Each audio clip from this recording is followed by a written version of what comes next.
Okay. And personally, Bioshock Infinite is my favorite out of the series. Cool. And like when I say it's like this, like not even that much. It's like Bioshock Infinite's here, and Bioshock is like here, and then Bioshock 2 is all the way down, to the floor. And the shitter. Yeah. All right, and we are live. Hello, Yes. everyone. Welcome to episode 23 of the MTVM podcast. I am your host, Diego Coya. First things first, I do want to issue an apology to you all because I said that we would have a podcast last week, and things got very busy, and I just couldn't do it last week. So we did, unfortunately, go off a 1-week hiatus, but we are back. And if I sound a little weird, it's because of very intense allergies. So just the bastards for this podcast. And yeah, I mean, we do have some pretty good topics today. I feel like today is going to be a good episode. Yes. And like the past couple of days, like some new stuff has been happening. So we're going to be talking about those stuff today too. But first things first, like always, you guys can give your introductions. Hey, all right, now, hey, what's up, you guys? Film Fandle 599 here again. We're back for MTVM podcast episode 22, right? 22? 23. 23. Okay, I was one number off. Okay, but yes, we're on for episode 23, and today should be an exciting episode. And the fact that also this is kind of exciting because in 4 days it's gonna be my birthday. I'm gonna be 19, so that's gonna be quite something. It's gonna be quite something. So and everything. So we got to do a podcast the week of my birthday. So I feel so that's cool. So yeah, hopefully this is a good episode. I got some good topics to talk about and everything, and I can't wait to do the top 10 Alice in Chains songs as well. That's gonna be quite interesting to see those lists today. So yeah. All right, awesome. And hey everybody, it's your boy Andrew Hayes coming at you. Episode number 23 of the MTVM podcast. Got very exciting topics. It's especially because we had a week off. There are some topics that I had last week that I wanted to talk about last week, but now I had to wait a week. But we get to talk about them today. Yep. All right. So with that being said, let's get started right away. Also, real quick before we start this, happy Rusev Day, everybody. There you go. Thank you. All right. Now on to the podcast. All right. Actually, how rude of me. Let me go say hello to everyone in the live chat. Owen Buckner. We have Justin Williams. We have Aaliyah. Aaliyah says she's been having a bad week. I'm sorry to hear that. Hopefully your week turns out to be better. I mean, we're halfway through the week, so anything could happen. All right, so with that being said, let's get started. Like I said, first we're going to do, like always, movies. So I have 3 movie topics today. 2 are from last week, and I only have 1 that's recent because there had been some other recent movie news, but the other guys have the topic, so I'll let them talk about it, and I guess I can join them. Mm-hmm. But let me talk about the big thing, the thing that's been going on, everyone's been talking about in terms of movie news, like a lot.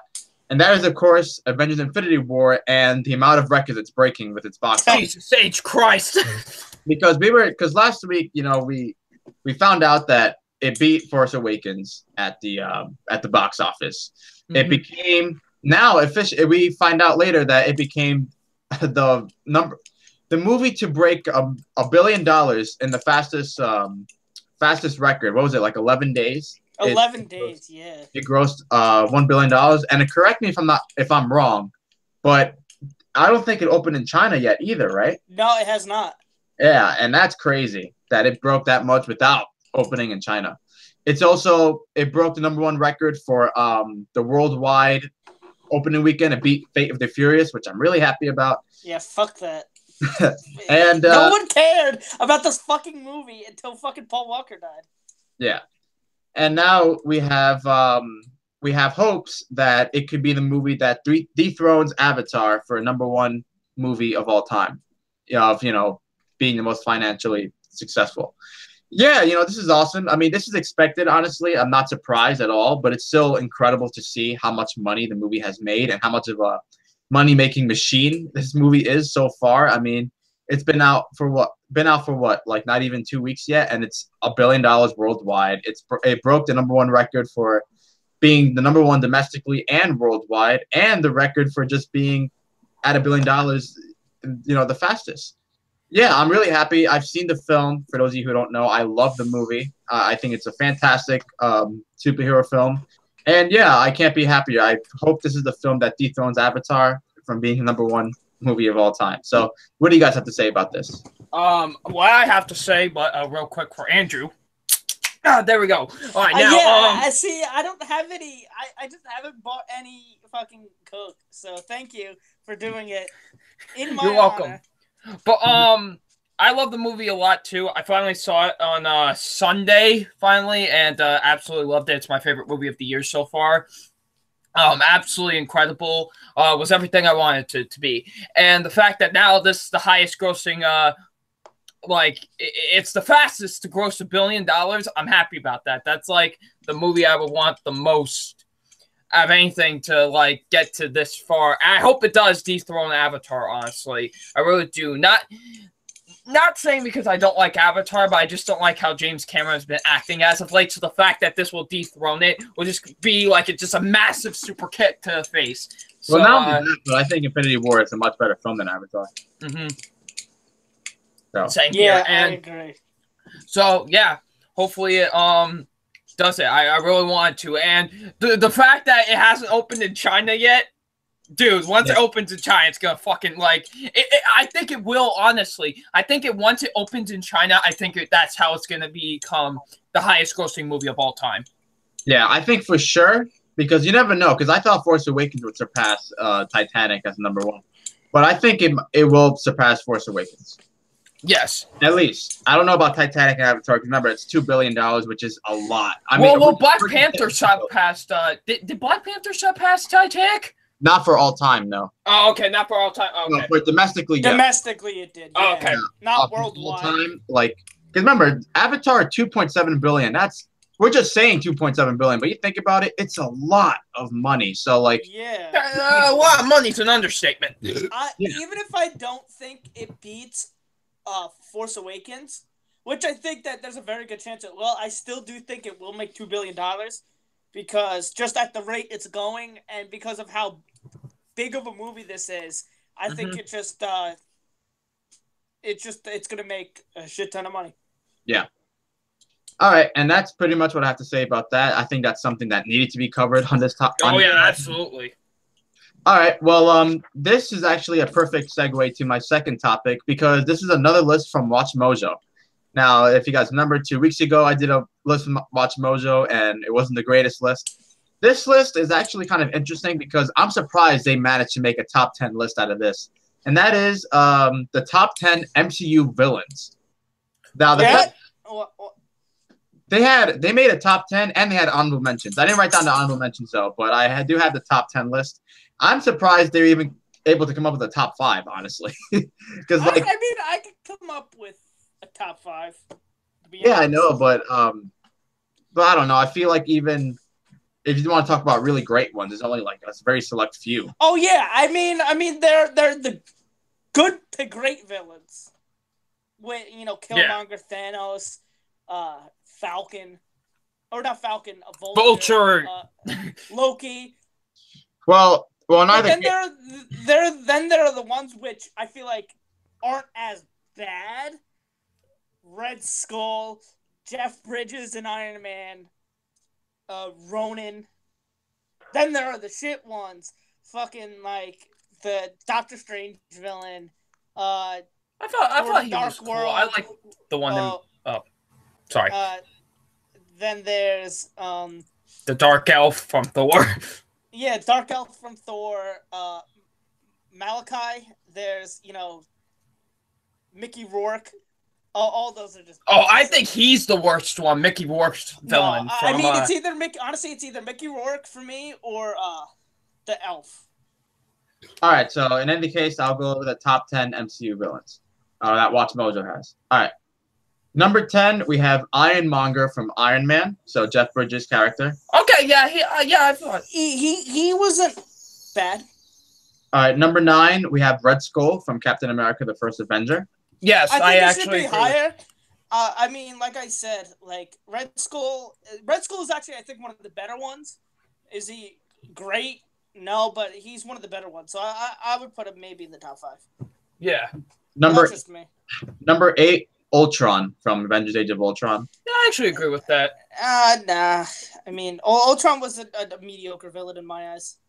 Number 7, Zemo from Civil War. He should be a lot higher. Number 6, I think he should be higher. Vulture from Spider-Man: Homecoming. He should be in the top 5 at least. Number I 5. would say top 5. Number 5, Hela from Thor: Ragnarok. She should not be over Vulture. Vulture's She better should than not be Hela. over.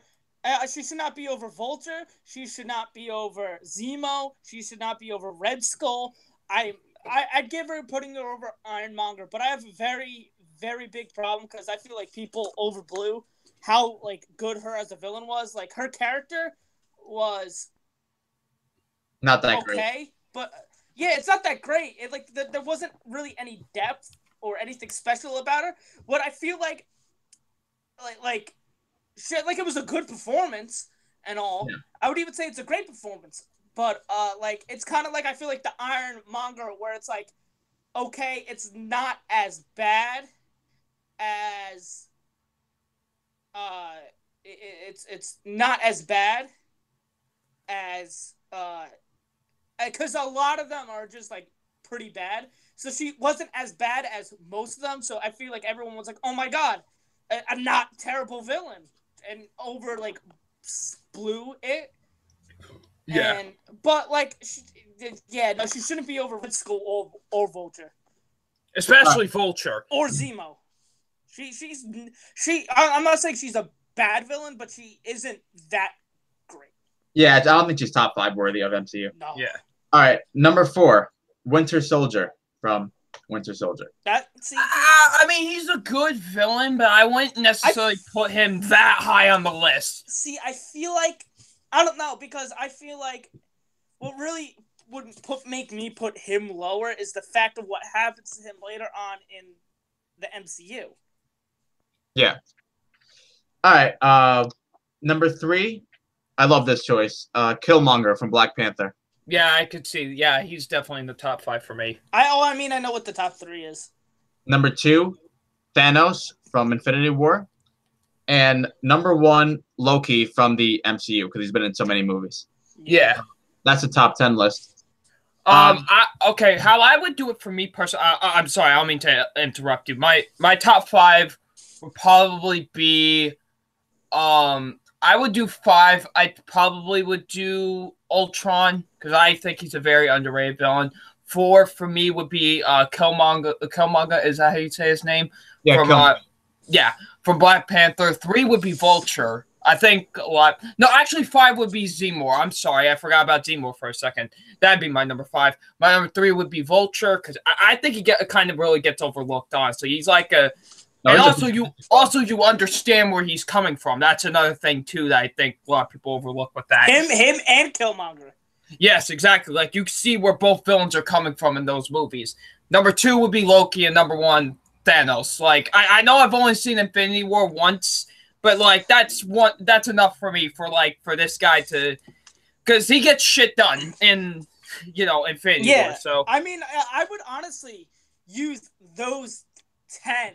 I think putting these 10 on the list were the right 10, but again, there aren't many others that are great. I just would do the order differently. I feel like Jeff Bridges, I feel like he was perfect. I think then it should have went. I think it should have went Ultron, then Hela, then who am I? There was Red Skull, Vulture, Winter Soldier, Killmonger. Okay. So I would do Jeff Bridges, Ultron, Winter Soldier. And the only reason I would have Winter Soldier that low is because he does end up being a good guy, and I feel like he wasn't a true villain. That's why I was a little confused. That's why exactly that me too. So if I were to take him out, I would honestly move Okay, so number 10 would honestly be Ronan. Even though he's not that great of a villain, I feel like everybody else just kind of sucks, and he's the lesser of two evils. Okay, I got a question, actually. Sure. This is spoilers for Guardians of the Galaxy Volume 2, so if you haven't seen that, this is kind of a spoiler for that, for that movie. What about Ego? What about way better than Ronan, in my opinion. Oh, yeah, I forgot. Honestly, I forgot about Ego, but Hela would be, for me, personally, would be Jeff Bridges, Ultron, Hela, I would say Red Skull, Ego, then Zemo. I would put Zemo, Vulture, Killmonger, Loki, Thanos. That's just me. Yeah. So that's the list. I think it's a much better list than the list I said 2 weeks ago. But way better. Yeah. But all right, I'll go to my last movie topic for today. And this was actually just announced yesterday, so it won't be like much detail or anything because it was literally just announced. And that is details of Jordan Peele's new film that will be that will be released on March. I have the date right here. March 15th, 2019. The movie is called Us. And they released a poster yesterday. The poster says a new I'm sorry, just 1 second. A New Nightmare from the Academy Award winner Jordan Peele. And it's a poster of two people, but the picture looks a little weird. And there's no plot. It just says it's described as a social thriller. And there are three people that are rumored to be in the movie: Elizabeth Moss, Lupita Nyong'o, and Winston Duke. For those of you who don't know who Winston Duke is, he played M'Baku in Black Panther and Infinity War. And I mean, I don't know what this movie's about, but the fact that Jordan Peele is doing another movie that he's writing and directing just makes me very intrigued. Exactly, same here with like just knowing that and the cast who he's trying to get, like that already just makes me excited already. Like, yeah. So I mean, just seeing him on the just seeing him making another movie makes me excited because I loved Get Out. And he's an Oscar winner, like the poster suggests. So I can't wait to see what he does next. Obviously, I mean, it's kind of hard to say anything else because we just literally found out the name of the movie, a poster, and when it's coming out. Yes. So, do you guys have any thoughts on this? I can't wait. Like you said, Jordan Peele. I feel like I don't even need to know what this movie is about. I'm just in with the fact that it's Jordan Peele writing and directing this movie. Like, Get Out was one of my favorite movies of 2017. And I love that movie a lot. And I can't wait to see what this guy has in store next. Like, I'm really excited. Yeah, absolutely. All right, and Andrew? I agree 100%. Get Out was also one of my favorite movies. It was in my top 10. And after I saw it, I want Jordan Peele to do more. I mean, obviously before I saw it, I knew how talented he was and was a fan of him, but this just made me even bigger a fan of him in terms of his directing and writing. And, this is already one of my most anticipated next year because I trust Jordan Peele. That's all I got to do. Trust in Jordan Peele. Yeah, that's all hail. Yeah, and I can't wait to see what trailer comes out. Whenever the trailer comes out, I'll be sure to check it out. All right, so that's it for me for movies today. So, Double Nine, the floor is yours. Hello, ladies and gentlemen, boys and girls, children of all ages. I is once again your boy, Double Nine. Okay, so I have what was that? Me being Double Nine, that's what that was. All right, now, here we go. Wow. Okay, now I have 3 topics. Ladies and gentlemen, boys and girls. 2 of them are trailer discussions, and another is just a regular topic. All right, here we go. So let's start off with the first trailer discussion, and this is for the newest trailer for Ant-Man and the Wasp. I have not seen it. You have not seen it. There you go. Have you seen it? I think he's doing something. All right, so, but we lost Diego, folks. No, okay. But I'm very excited for this movie. I love the first Ant-Man movie a lot. I think it's a very underrated film in the MCU. And I can't wait. This looks exactly like what I wanted out of a Ant-Man sequel. Honestly, it looks really funny. Looks very action-packed. I really liked a lot of the action sequences in the trailer and stuff like that. It looks really cool. Like I really like the humor to it a lot as well. So yeah, I personally can't wait for it. And this trailer got me even more excited for Ant-Man and the Wasp. So yeah.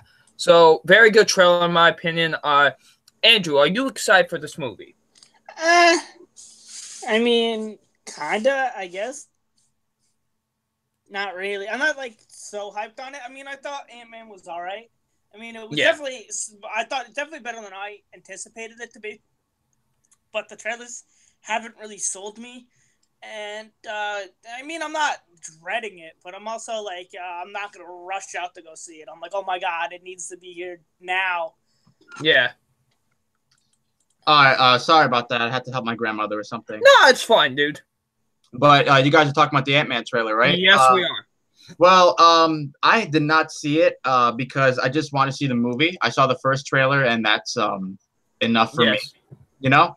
So, I mean, I do want to see the movie. I'm not, like, incredibly hyped for it. I'm not like it wasn't on my top 5 most anticipated of the summer, but I did like the first one. I had a lot of fun with the first one, and I'm excited to see a sequel. Maybe when I see Deadpool 2 or another movie, the trailer will pop up and I'll eventually see it. But right now, I kind of want to steer clear from the trailers, just so I can just go into the movie fresh. So that's just my case. That's why I haven't seen the trailer. But I am excited for you regardless. So. All right. So now on to the next trailer. Teen Titans Go to the Movies. No. No. No. No. Oh, man. What, Andrew? You're going to be like Daniel Bryan? No. No! Yeah, fuck this movie, bro. Like, we don't need this. Nobody fucking asked for it. Fuck. I know a lot of people weren't too high on the, movie. What'd you say? I said, why is a stupid-ass rapper in this fucking movie? Oh, yeah. No, Nicolas Cage has it. His redemption. But no, the teaser I thought was fine, except for like the fart joke. That was like the worst thing about it. But this one was actually not too bad. I actually thought this trailer actually has some promise to it. I think the animation, looks pretty good. It's like the show and whatever and stuff like that. I do feel like this is just kind of just an overblown episode of the actual show. That's why I feel like this movie is just going to be. But who knows? I have some faith that it might be actually good and might surprise people, but I could be wrong. But overall, I didn't think it was a bad trailer. I thought it was pretty good. I actually had some funny moments here and there and stuff like that. I don't know about you two. I can tell you two are not that positive on it. You know what? I just want to say something about the trailer. Now, I'm not going to mention the jokes or the adolescent humor, none of that. But it seems like the move from just looking at the trailer, I'm not sure if the movie even knows what it wants to, what its demographic is going to be. Because, first they talk about fart jokes and then do like that. And then a Green Lantern makes a joke about, oh, yeah, we made a movie, but we don't talk about it. Which it's not an unfunny joke, but I feel like a lot of little kids who are demographic of the show is not going to understand jokes like that. So if they're aiming towards... And the show does this a lot. I don't mean to interrupt, but the show does do that kind of humor a lot in the show, which kind of surprises me, considering of what demographic they're going for. Yeah, and every person that has watched the original Teen Titans show, who are of older age, they say they don't watch Teen Titans Go or whatever because, it's like a little kid's show and that just doesn't appeal to them. I don't know. The trailer, I will say this, it was better than the teaser trailer, but to me, it doesn't look good. I will say, I don't think it doesn't look as bad as like other movies this summer, like Life of the Party or Purge 4. Yeah. Or it doesn't look like that bad, but I'm still not looking forward to it, honestly. But I think it looks that bad. No, I'm dreading those other movies more than Teen Titans. No, I'm dreading those movies too, but fuck, man, like, Fuck. So Andrew, I can tell you're the most positive out of everybody about this movie. Yeah. I mean, who knows? Maybe the movie might surprise everybody and it'll have like an 85% Rotten Tomatoes and be like really good. Well, Exactly. Want to know what else had an 80 something on Rotten Tomatoes? Fucking Ghostbusters. Ghostbusters did not have an 80%; it had a 70%. Oh my god! That's still a fucking Diego the smartass. That's still a fucking fresh score. That's one of the worst movies of fucking 2016. Well, yeah, I mean, it was a bad movie, but all right. So, Fucking, who the fuck gave this a fucking fresh rating? I want to know. Critics who liked the movie. He's like, all right. So, all right, my last movie topic. Well, I guess it's a movie topic, but you know, it's kind of a movie and a TV topic at the same time, since both of these fall into that. Power Rangers has now been bought out by Hasbro. Oh, now, okay. This is big news for me because we all know that I'm a huge fan of the Power Rangers. Thing I really grew up on a lot, still love to this day. And you know, they've now been acquired by Hasbro. Hasbro, we all know, is a very, very popular toy company. You know, they've done Transformers, My Little Pony, G.I. Joe. They're very popular. So that the fact that they have Power Rangers to their arsenal now is pretty huge because Power Rangers is a huge franchise. So I will say I am quite curious to see what Hasbro will do with the Power Rangers. But the unfortunate thing is that someone did bring up a good point. Is that now a sequel to the rebooted Power Rangers is now dead, basically. It's not going to happen at all because they're probably going to reboot it again. The fact that they're at Hasbro now, which is the sad thing, honestly. Like, so the fact that now a sequel, unfortunately, is now, like, dead. Like, there's no way of, like, resurfacing it now because Hasbro now has the license to it, which means Paramount has the movie rights to it. So, yeah. So, but if they're gonna reboot it again, don't do it so soon. Maybe wait a few more years to do it if you're gonna reboot it again because they're with Hasbro and stuff like that. But I don't know. Maybe you could do an animated film. That'd be pretty cool. I would actually go and see an animated Power Rangers movie. That actually would be pretty cool. If they want to make a movie right away with the Power Rangers and stuff, make it animated. I think that will honestly do better, honestly, if it was an animated film. I think it would make a lot more money, would be much more appealing to kids and stuff like that. I don't know. Who am I to know? I'm just some, you know, kid on the internet that doesn't know shit. So who knows? Yeah. I don't know if the new seasons are still gonna premiere on Nickelodeon. I don't know if they're gonna Paramount. I don't know if Hasbro's gonna make like them premiere on like the Paramount Network and shit now. I don't know exactly what they're gonna do with it, but this does leave up some questions. Could we see a Power Rangers and Transformers crossover event? Who the fuck knows? Directed by Michael Bay. Yes, most anticipated of whatever year that'll come out. Yes, but who knows? But I am interested to see what Hasbro will do with the Power Rangers. So I don't know if you guys have thoughts on this. I don't know if you guys are really fans of Power Rangers. I'm not. Yeah, no, I'm a huge fan of them. Oh, okay. So, Yeah, any thoughts? I will give my thoughts on the reboot scenario or whatever if it were to happen. I unfortunately was not a fan of the 2017 movie. Yes, last year. Yeah, sorry, the movie was so forgettable. I forgot when the hell it came out. Hey, I remember because I liked it. Yeah, I was not a fan, unfortunately. Other than Billy. Yeah, I wasn't a fan. Ranger. Yeah, I mean, we'll see. I mean, I never was a huge fan of the show, honestly. I mean, I used to watch it as a guilty pleasure, and I wasn't like, yeah, Power Rangers is like my favorite show or anything.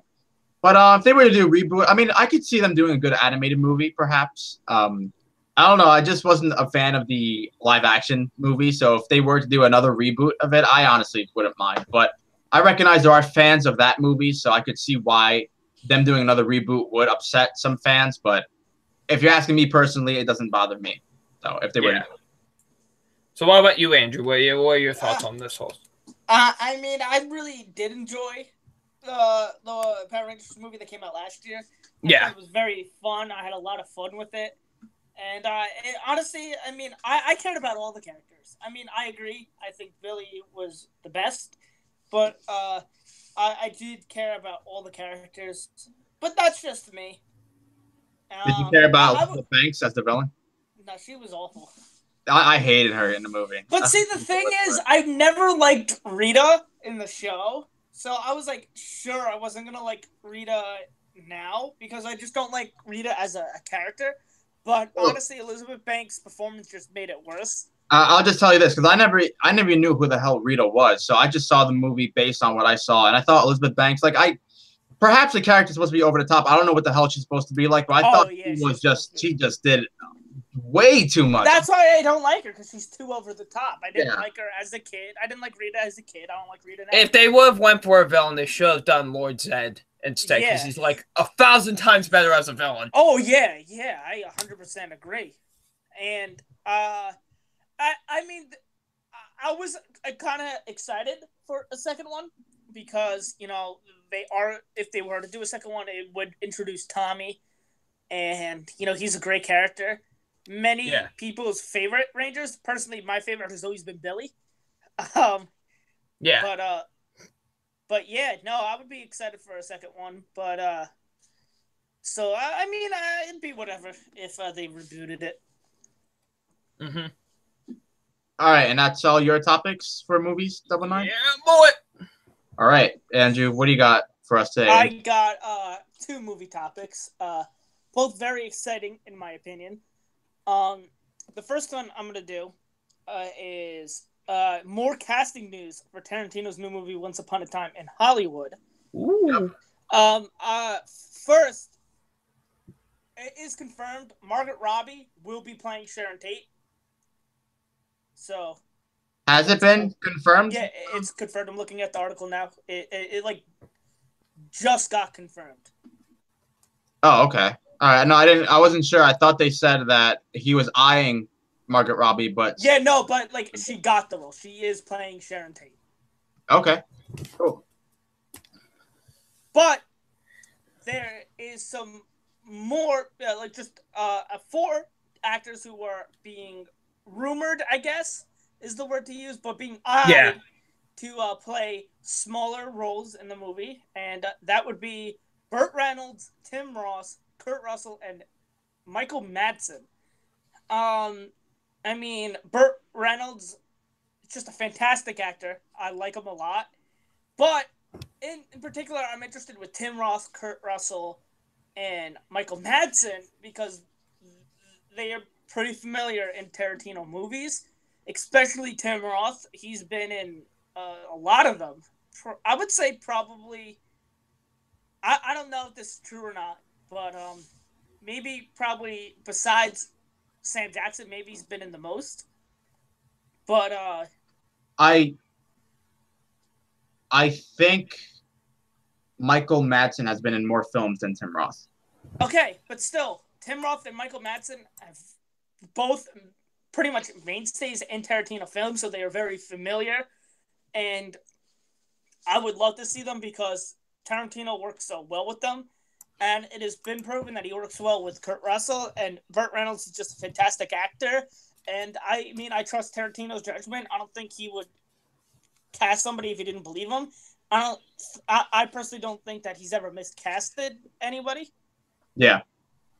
So, I'm very excited for this because, I mean, already, even before we got any news on anything, just that Tarantino was getting a new movie next year. It was already my most anticipated next year. And, then we got the title and the plot synopsis and, Leo DiCaprio and Brad Pitt are going to be in it. And now Margot Robbie's confirmed to be in it. And now these 4 actors are rumored to be in it. My excitement for it is just growing. And I simply cannot wait for this film. Tarantino is absolutely my favorite director of all time.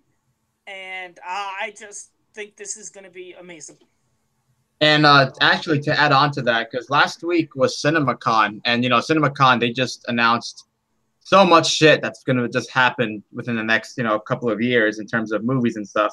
And Tarantino and Leonardo DiCaprio presented this movie at CinemaCon, and Tarantino did say that this was the closest script or thing he has done that he will do that is closest to Pulp in the veins of Pulp Fiction. And Oh shit! and to top it all off, one of the executives at Sony, it might be like the president of Sony, I don't know, someone that's important at Sony, said that he said this: it's the best script he has read in the 30 years he's been in the business, is what he said. Damn. And listen, I mean, I trust Tarantino. He is, like I said, my favorite director, but not only that, he's my favorite writer. I think his writing is absolutely brilliant.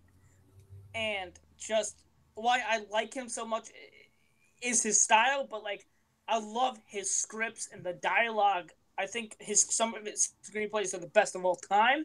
Oh yeah, especially Pulp Fictions and Inglourious Bastards and Django Unchained. Mm-hmm. And just if there's like Pulp Fiction is top 5 favorite movies of all time, and I've seen a lot of movies, so I mean it being in my top 5 is a pretty big deal. And if this is the closest thing that he's script-wise that he's done since Pulp Fiction, I don't know if it's Pulp Fiction exactly my favorite script of all time, but I would say it's pretty goddamn close. I would have to actually think about that. But so if this is close to Pulp Fiction, or the more reason to be excited for me. Oh yeah.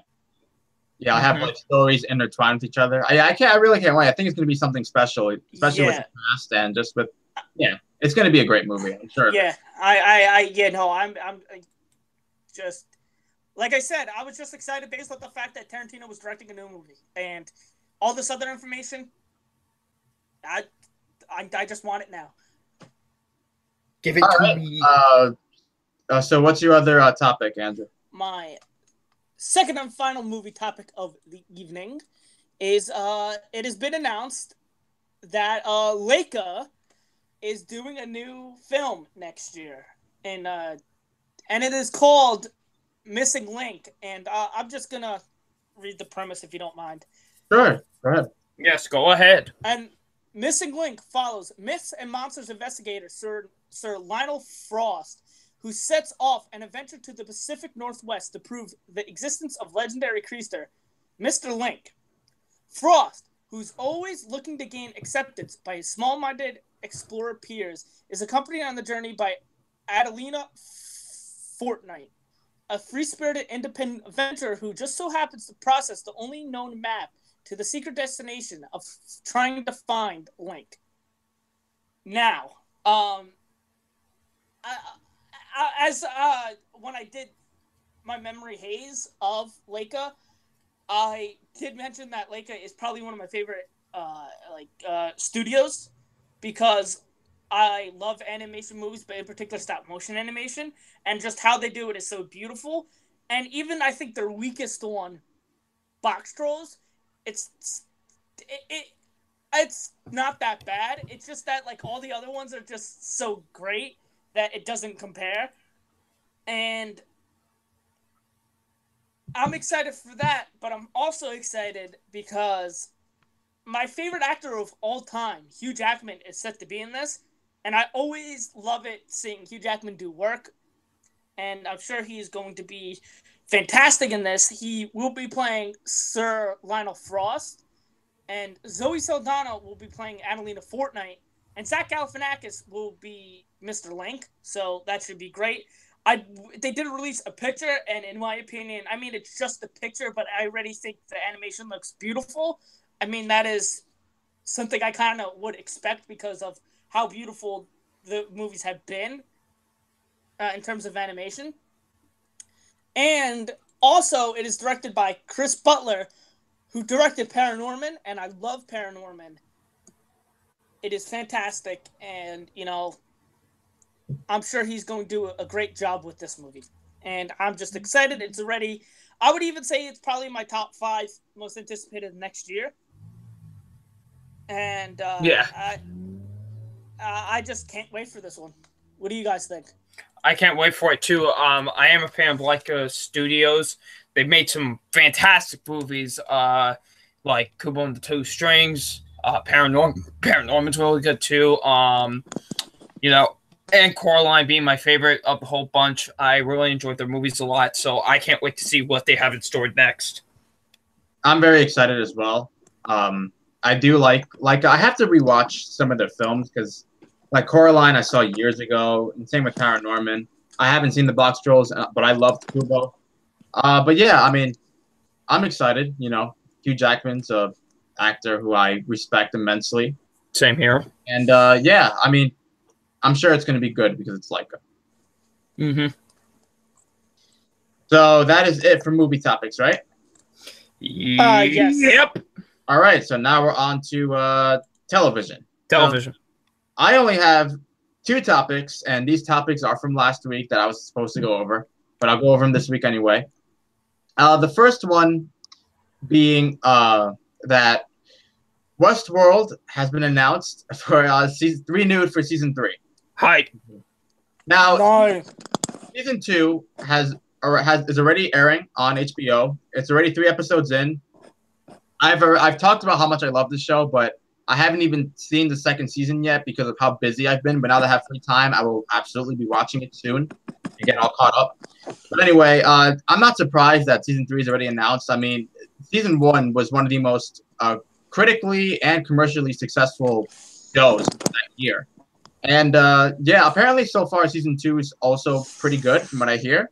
Yes, it is. In my opinion, of course. Oh yeah, I mean, I still, like I said, I haven't seen it yet, but yeah. I mean, I'm excited, of course. I mean, I feel like I would have a much better perspective of this if I had started watching season 2. But yeah, I mean, listen, if the writers continue to do stories with these characters, and I mean, I feel like season 3 would have been inevitable anyway because it's such a complex show that I feel like it's not enough just to wrap it in 2 seasons. You know what I mean? So, Yeah. Yeah, I mean, yeah, that's pretty cool. So, what do you guys think? I think it's awesome. I love the show. Season 1 is phenomenal, in my opinion. Some of the best television you'll ever see. And season 2 has been really good so far, too. So I can't wait for season 3. I think season 3 should be another exciting season. All right, awesome. And you have any thoughts on that, Andrew? No, I see Westworld season 1 is probably one of my favorite. Like based on season 1 alone, Westworld is one of my favorite shows of all time. I love season 1. I haven't seen season 2 because of how busy I've been with just. I got some things planned for future topics, so I just wanted to, just get ahead of that. So I haven't had time to really watch that, but I'm excited and I can't wait to start watching season 2, and I can't wait for season 3. All right, awesome. All right, and well, that concludes that topic for that. And Nice. my last TV topic was also announced last week, but they released something else as well. And that is in regards to 13 Reasons Why Season 2. 2. Yes. They have announced a release date, which will be May 18th, 2018. So very close. It's what? That's next week.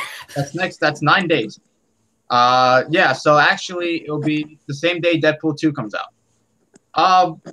Yeah, I mean, now in terms of what just recently was announced, well, not announced, but been presented by, this whole news is a trailer. They released a trailer for the show. I have not seen the trailer because I want to go in as fresh as possible.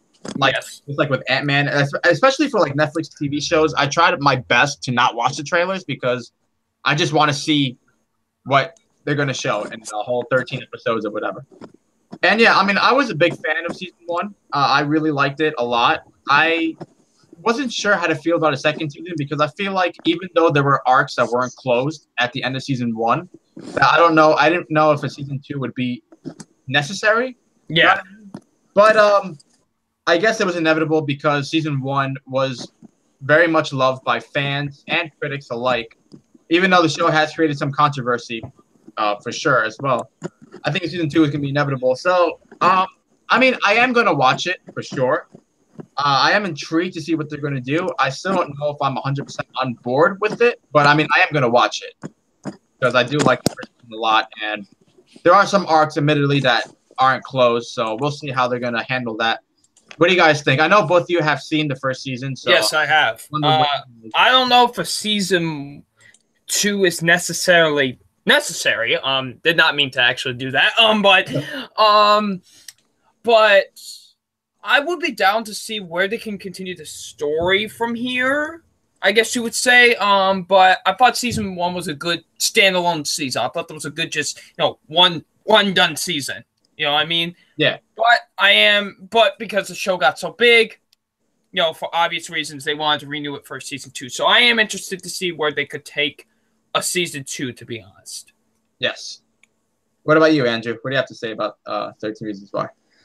No, I really enjoyed season 1, and even though I don't think a season 2 was necessary, just the way they left it off made me kind of intrigued. So, yeah, I'm glad it's going to be here in a week.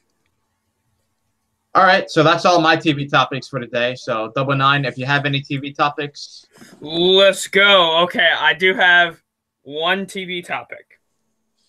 All I gotta say is, what's up, bitches? If you don't know where that's from, I know what it's from. It's BoJack Horseman, seasons 1 through 4. Oh, yeah. Yeah, remember the episode where he goes, "What's up, bitches?" But yes, I know I already did a review of it on my channel, but you know what? Fuck it. I want to keep on talking about the show because this is like one of the greatest things I've ever seen in my entire life. I'm not exaggerating by saying that. Me and Andrew have reviewed it on different times, but we have reviewed it on the podcast. So yes, this is honestly, I think, one of the greatest shows I've ever seen in my life. Honestly, I think it's probably the best show. I think it's honestly is the best show I've seen this entire decade. To be honest with you, this show is like a lot too, considering what's come out this decade. I know, right? But like, it's just this show. Like, here's the thing: this show starts off for the first 4 episodes. It starts off as a typical adult animated show. It does. Like, it starts off as a typical, what is it? Adult, like Family Guy or South Park or whatever, But once episode 5 comes along and once it starts going deeper and deeper, it starts, getting deeper and deeper. Like, it starts, talking, about depression and all that. Like, it's very deep, this show, honestly. Like, I was surprised of how, deep and emotional the show got, to be honest with you.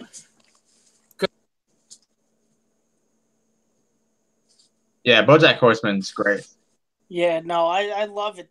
It's probably one of the best animated shows, if not the best animated show I've ever seen. I mean, it is definitely a comedy. I mean, there are comedic moments for sure, but I would actually argue it's more of a drama. Yeah, it's so much more than a comedy. Yeah, because they show things like suicide and drug problems, and it's serious too. It's not like something to make fun of or Yeah, and BoJack is such a complex character. Oh yeah, as you get to know about him more, you actually feel for the guy. As time goes along. Yeah, and just great show. I mean, I love the writing too. The lines of dialogue is just amazing too. Like some lines of dialogue sticks with me. Yeah, and the voice acting is fantastic as well. Oh yeah, absolutely. Yeah, it's really great. They get a lot of people. They get a lot of people to. Just a lot of people. Okay, sorry about that. Small all right, little characters. Yeah, sorry about that. But where was I talking about? Oh yeah, about how. Surprisingly, the show gets really deep. There's some points where I actually almost started crying because of the show. Like, no joke, because that's how deep it got. Especially episode 11 of season 3. That's all I need to say. Not gonna spoil anything, but episode 11 of season 3. Probably one of the most emotional things I've ever seen in a TV show. And Also, like, it just goes to show you how, like, just because you're famous and you're rich and famous, it doesn't mean you have to be happy. Like, it shows like you could still be depressed and be really sad about life. And we see that with not only just BoJack Horseman, but with the other characters as well. With Todd, Diane, Mr. Peanut Butter, like Princess Carolyn. We see that with every character. And speaking of the characters, I love basically every character in this show. This is like one of the best casts I've ever seen for a TV, like cast of arrangement of characters. Mr. Peanut Butter is my Lord and Savior. This man is... Everyone needs to be like Mr. Peanut Butter. This man. He is so enthusiastic. And positive about everything. This dog is the greatest dog to ever live. Like, I love how, like, even though, like, obviously there's personification in the show because they give, like, human life qualities to animals, but it's like when he gets excited, his like ears are all the way up, and he puts his tongue. Yes, or if he like gets, or if he hears something, he's like, "Huh." It's so funny, like when his phone, his ringtone is like the theme song to Mr. Peanut Butter, and like like he gets so happy and excited to see who it is. It's like, oh, who is it? Like, it's Mr. Peanut Butter. Like, he is a dog. Like, he does have the trademarks, even though he's like human-like, because like the animals are like humans. He's still like a dog. He still has the trademarks of a dog, which that's a really nice detail, and that's what I like about it. Paul F. Tompkins, I believe that's who plays Mr. Peanut Butter in this show. He's fantastic. Like, I can't imagine anybody else would say. No, I'm saying he's great. Yeah. Oh, like, I can't imagine anybody else playing this character. Like, he brings this character to life. And same goes with the other characters, too, like Alison Brie as Diane. I really enjoy her a lot in this show, too. Aaron Paul as Todd. I love Aaron Paul in this show. Oh, man. Like, this role was, like, perfect for him. Like, he was meant to play this role. He is great. Oh, man. And, like, his misadventures with BoJack are incredible. But easily the one that gives the best performance in this whole show is Will Arnett as BoJack Horseman. This is the best I've ever seen Will Arnett, to be honest with you. I've always enjoyed Will Arnett as an actor. He's very good and stuff, but this is easily the best I've ever seen him. And he just brings so much emotion and so much great comedic timing with his character. That's great. And, sure, BoJack Horseman, what the fuck? I dropped something. Leave me alone. Dang it. But like, yes, BoJack Horseman necessarily isn't the greatest of people, or greatest of horses in this case, but we see through his journey of what he's gone through and everything that you're like, yeah, I can kind of see why he's kind of fucked up. Yeah. And that's why I like too. Even with his mother, you even understand why she's fucked up too. Yeah, like, that was one of the best episodes when they show her like story. Yeah, that was great, and I personally enjoyed all 4 seasons. They're all really good. Yeah.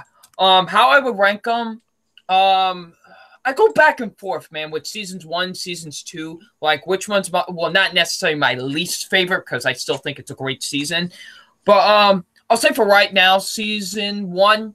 I guess season 1, then season 2, then season 4, and then season 3. I think season 3, in my personal opinion, is the best season, honestly, of this show so far. So yeah, and my favorite episodes of each season. Episode 11 was my favorite episode of season 1.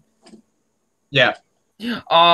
Episode 9 was my favorite episode of season 2. Mm-hmm. That's when they had to film that scene for the movie and stuff like that.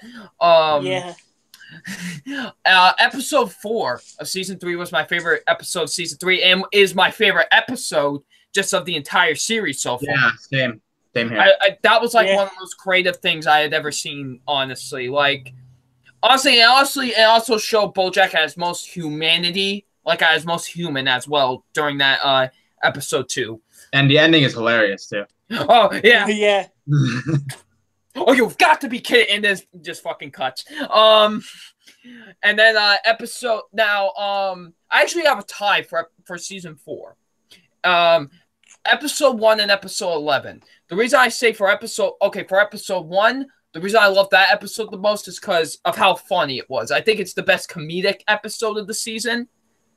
Mm-hmm. And episode 11, I say because that was the deepest episode of the entire season and the darkest as well. Holy shit, that felt like a horror film, that episode. So yeah. So overall, BoJack Horseman is amazing. If you haven't seen it yet, well, anybody that's watching this, I know you two have seen it, but if anybody that's watching this and hasn't seen it, you should go out and see it because this is like amazing. And it's the best thing Netflix has ever done, in my opinion. So there you go. And can we just mention how great J.K. Simmons is in the show too? Oh, yeah. J.K. Simmons as a turtle is the greatest thing ever. It's hilarious. Oh my god. Oh man. Oh, and Patton Oswalt as a penguin. Yeah. as a very nervous and and Jake Johnson as like the I think it's an otter. I think that's what it is. Like he's like Mr. Peanut Butter's business manager and stuff like that.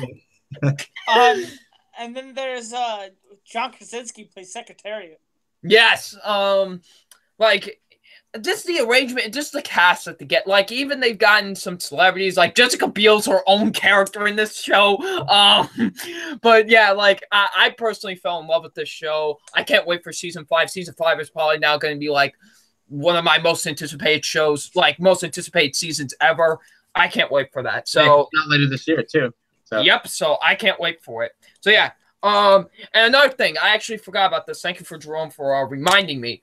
The wrestling tournament, the finals, the final 8 are colliding together, and so this is hold on, let me pull up who the final 8 are of this tournament.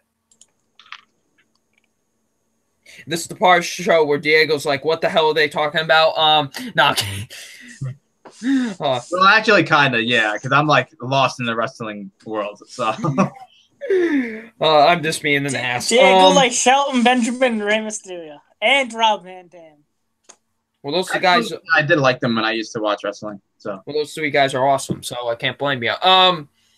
So the final 8 are Ric Flair, Macho Man Randy Savage, Hulk Hogan, Shawn Michaels, The Undertaker, The Rock, Bret Hart, and Stone Cold Steve Austin. Oh, okay. That's a pretty good list. So that's the final 8 of this entire tournament. Now, I want to know from you guys right now, who do you think is probably going to win this entire tournament? I don't care what anybody says. The showstopper's winning this. That's who I'm picking too. I think Shawn Michaels is winning this tournament. In my opinion, he's not going to win. I don't think he's going to win. Who do you think's going to win? I'm just going to take a wild guess. I'm not saying who I think deserves to win. I'm just saying who I think is going to win. Yeah. I could see Stone Cold maybe winning. Yeah, I think the only people beating the only person I see beating Shawn Michaels is Stone Cold. Yeah, that's what I'm saying. I think that's going to be the final 2. It's going to be Shawn Michaels and Stone Cold Steve Austin. And I could guarantee you that my vote is going to Shawn Michaels. He is my favorite wrestler of all time. He's my second favorite wrestler, so I'll be putting my vote in him too. So yeah, just so hopefully once this show goes off the air, then that's when the final 8 will start. So yeah. All right, so that is my TV topics. Andrew. All right, I got a few real quick. I just want to quickly review, and Double Nine can join me, I guess, quickly for this. I want to review WWE had like 2 pay-per-view events since last week, so yes, I guess we can go over them quickly. Yeah. The first one is the greatest Royal Rumble. I think this is easily the biggest throwaway pay-per-view ever. Nothing special happened other than Braun Strowman winning. And the only other thing noteworthy was Bray Wyatt and Matt Hardy winning the tag titles. Yeah. But this was purely for money. They played it 100% safe, which kind of pissed me off. I am absolutely done with Brock Lesnar as the Universal title. And I do got to say something about that. Mm-hmm. But I'll go ahead. Wait a little bit later. But I do think Braun Strowman winning the Greatest Royal Rumble was the right choice. I think that there was only 2 people who should have won. and that was Braun Strowman and Daniel Bryan, and I think that how they handled those two guys was good.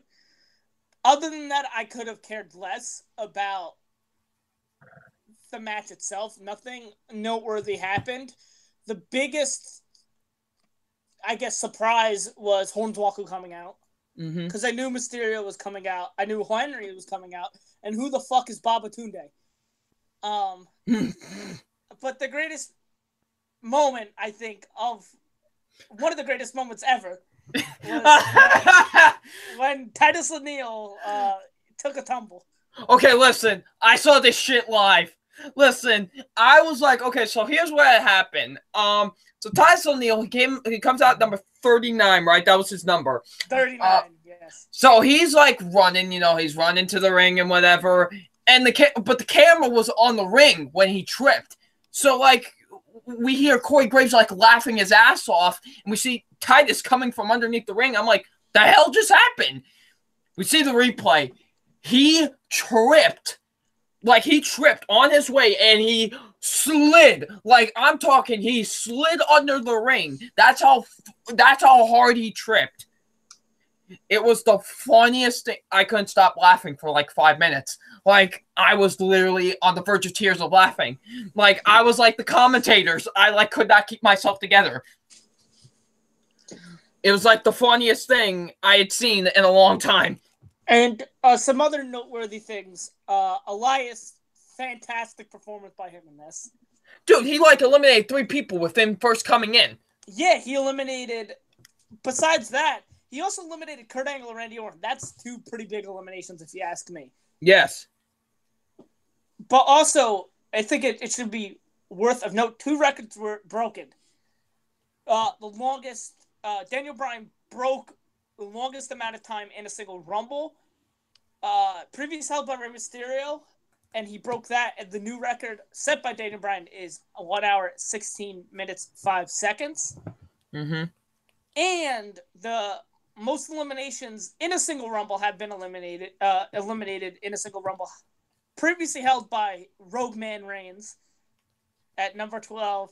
It is now number 13 with Braun Strowman doing that. Like I said, I think that they chose it right, giving it to Braun Strowman, even though it really means nothing. I mean, this was a mediocre event in my eyes. I mean, every match was just mediocre to me. I mean, the best match was the ladder match. That's when shit went down. That's when, like, the ladder match. Great match. The casket match actually really surprised me. That was a fun match to watch. That was a fun match. And, I mean, Shinsuke versus AJ was good up until the end. Yeah, the ending was pretty much shit. And then we'll get into another ending that was pretty much shit with them in a little bit. Yeah, all right. So, I would give this a 5 out of 10. It was mediocre. To give just my real quick thoughts, I'm kind of in disagreement. I actually had really a blast watching this, to be honest with you. Like, yes, this was pretty much a glorified house show, but you want to know something? I had fun with it, honestly. And more power to you, man. I'm glad you had a lot of fun. Like, honestly, like, I was really enjoying this, honestly, for the most part. Not like I did have some problems with it. But for the most part, I did really enjoy it. The ladder match, in my opinion, was the best match of the whole night. That was insane. Especially that ending. The way that ended was pretty cool, actually. It pissed me off a little bit considering who they kind of screwed over in the match, but, it was a cool, crazy ending anyways. The actual Rumble was pretty cool, too. I wish Daniel Bryan won the match. That was my only problem. Because, like, who eliminates him of all people? Fucking Big Cass. I know, listen. Okay, you can say what you're saying. I have something, I didn't have a problem with it. Listen, I get that they're in a feud, but, like, of all fucking guys, come on now. Like, I'm just saying, I'll say this, while, I'm not a huge fan of Big Cass, it makes sense in the respect that he is a heel. You want him to get heel heat, and Daniel Bryan is one of the most beloved superstars of all time. And to see him going from number 1 almost to the end, almost winning it, you want him to win because he's doing the impossible. Then to get eliminated by Big Cass, it gets him some very nice heel heat. So Yeah. I can understand in that respect. Okay. So I will give this show an A-. I had a blast personally watching it, so that's just me, of course. Now on to the next event. Before we get to that, I do have something real quick to say about Brock Lesnar and the Universal title. I mean, I've pretty much been done with it since he got it. I mean, even before that, I didn't like how this makes me, and I don't hate Brock Lesnar. I really like Brock Lesnar. I like his whole thing, but I don't like it when he has a championship. I didn't like it when he had the WWE championship. I actually thought it was cool when he had the WWE championship. Let me explain what I mean by that. It's because I actually thought it was kind of cool. It was actually a neat concept. And here's the thing. He didn't hold it for almost a year with that. I mean, I can understand that, but it's just... This is just ridiculous. Yeah, I mean, I personally, I want to see my world champion every single week. And I actually thought that if Roman doesn't beat him here, he is going to break Punk's reign.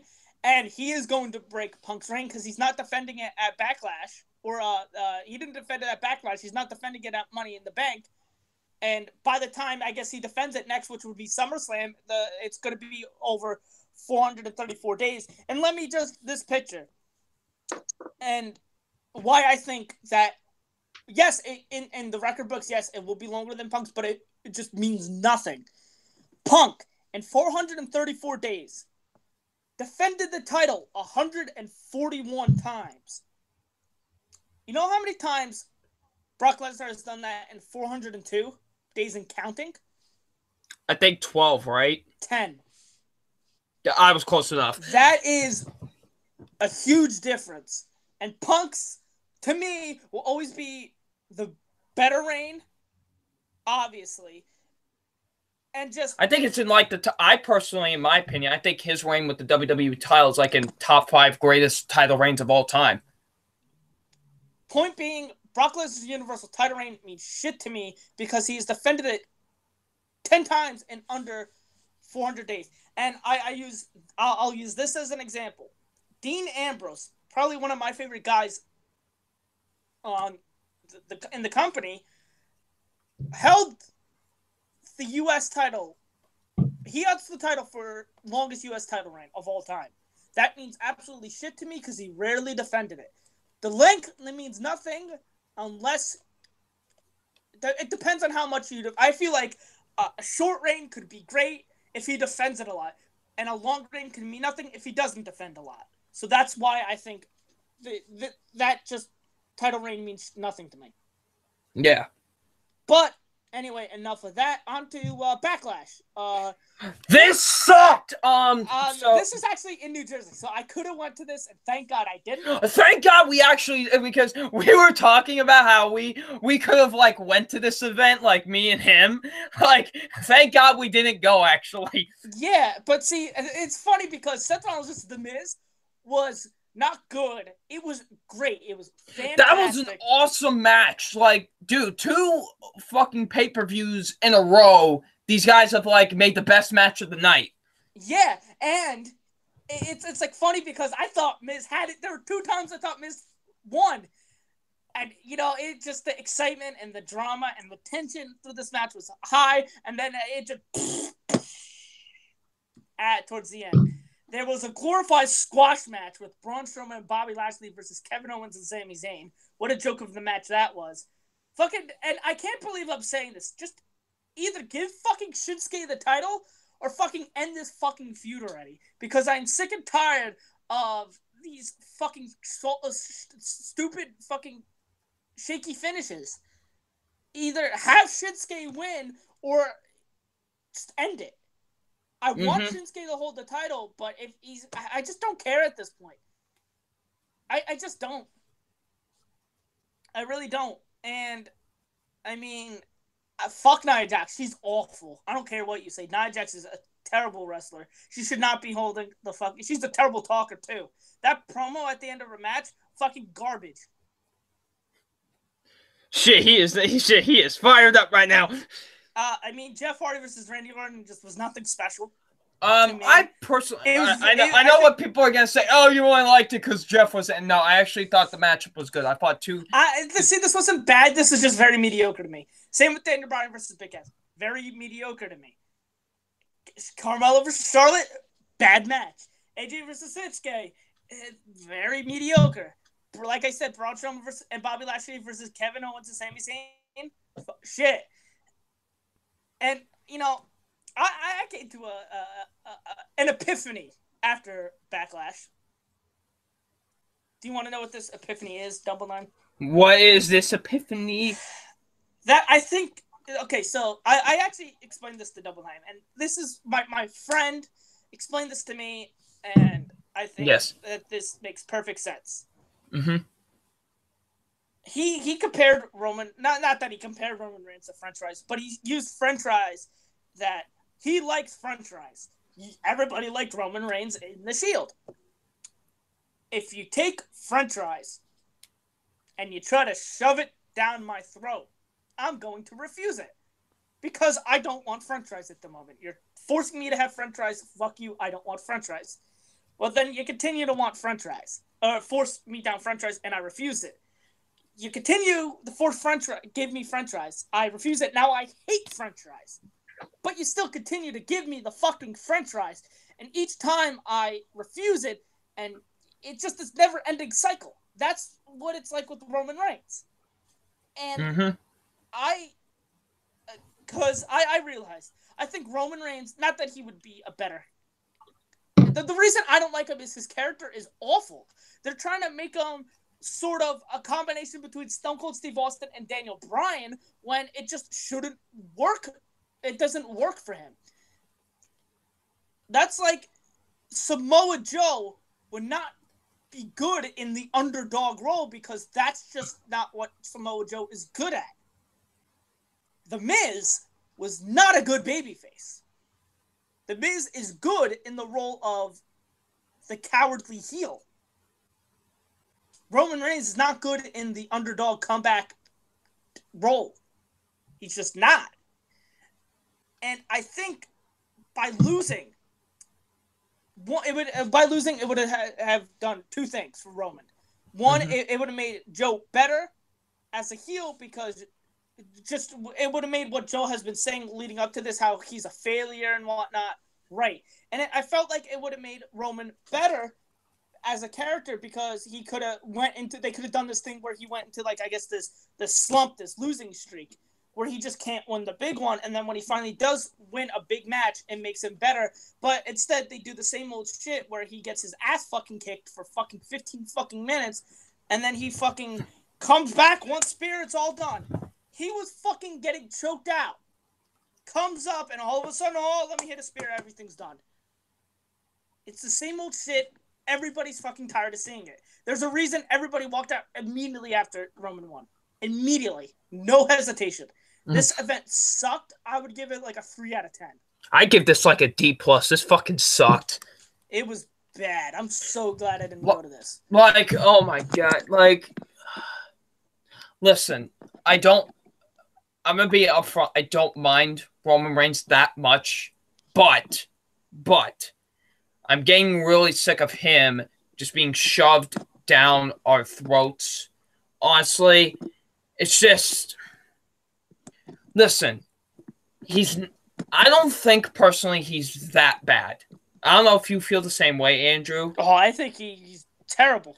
I don't think he's not necessarily awful. I think he can be better. It's just that what the problem is that I think it's management that's keeping him back. I feel like it's management, and he does need to improve a lot as a wrestler. But WWE keeps on just pushing him down our throats and just keeps on making him like, this is your next big star. Fucking deal with it. Like, why, though? Like, a guy like Seth Rollins or a guy like Finn Balor or a guy like AJ Styles are like guys I could see like holding the company for years to come. Roman Reigns is not a guy I see carrying the company for years to come. That's just the end of it. Want to know who should be? Fucking Seth Rollins. He's fucking on fire right now. On mega fire. All right. I mean, that's it for that. And the last topic, Double Nine is also going to join me on. Hello. Wrestling topic. It's top. The last podcast 2 weeks ago, we did our 20 through 11 top 20 current wrestlers in WWE. So we're going to finish that up. And I'm just going to get right into it. Number 10 for me is Pete Dunne. Nice. I love him. He is a fantastic wrestler, and his character is just brilliant. I like what they're doing right now with the whole Roderick Strong thing, and I'm very excited for the tournament that's coming up. So he's just a fantastic wrestler, and he is great. He's my number 10. Number 10 for me. Yes. Woken Matt Hardy. Now, this man probably has the best gimmick going right now in fucking wrestling, honestly. Him and another wrestler I'll talk about a little bit later. Like, this guy is a genius. Matt Hardy is a brilliant genius. And it shows with this character. Like, he... you have no idea what the hell he is talking about. He's in the terms of like mysteriousness, it's kind of like, you know, you don't know what the hell he's talking about. Like, he was a part of the ancient Romans and stuff like that. What the hell? But it's great. And also another thing, he's made Bray Wyatt relevant in years. Like him with Bray Wyatt is like one of my favorite things going in wrestling right now. Like, Woken Matt Hardy is amazing. I've always enjoyed Matt Hardy. He's always been one of my favorite wrestlers, but like this like woken broken gimmick has like taken him to like the next level. I agree. My number 9, I mean, I'm sure he's going to be on your list, but the reason this guy is so low, and I'll explain it. My number 9 is Daniel Bryan. The reason he is so low is because he just came back. And you want to know something? He's actually not on my list because of that. He's just literally just came back. I'm just like, you know what I mean? Like, yeah. It just, for me, like, I felt like my love for him never left. So I'm basing it currently how I feel about them now, and I just feel like just his whole. I feel like he could be in top 5 as time goes on. But I couldn't put him any higher than this because he just hasn't done much. But we all know why we love Daniel Bryan. He is just one of the greatest babyfaces, I think, of all time. Just a brilliant wrestler. He's the best babyface, I think, of this whole decade, to be honest with you. Like, I think the only person that rivals him is Johnny Gargano. Like, literally, I don't think there's, like, really there's ever been a babyface, like, this entire decade that's, like, come close to him. The only person that does come close is, like I said, Gargano. Yeah. All right. Wait, it's on number 9 for me. I'm sorry. I've lost track for a moment. This is one of my other ties on this list. And actually, it's pretty fitting that these two are tied, and that is Kevin Owens and Sami Zayn.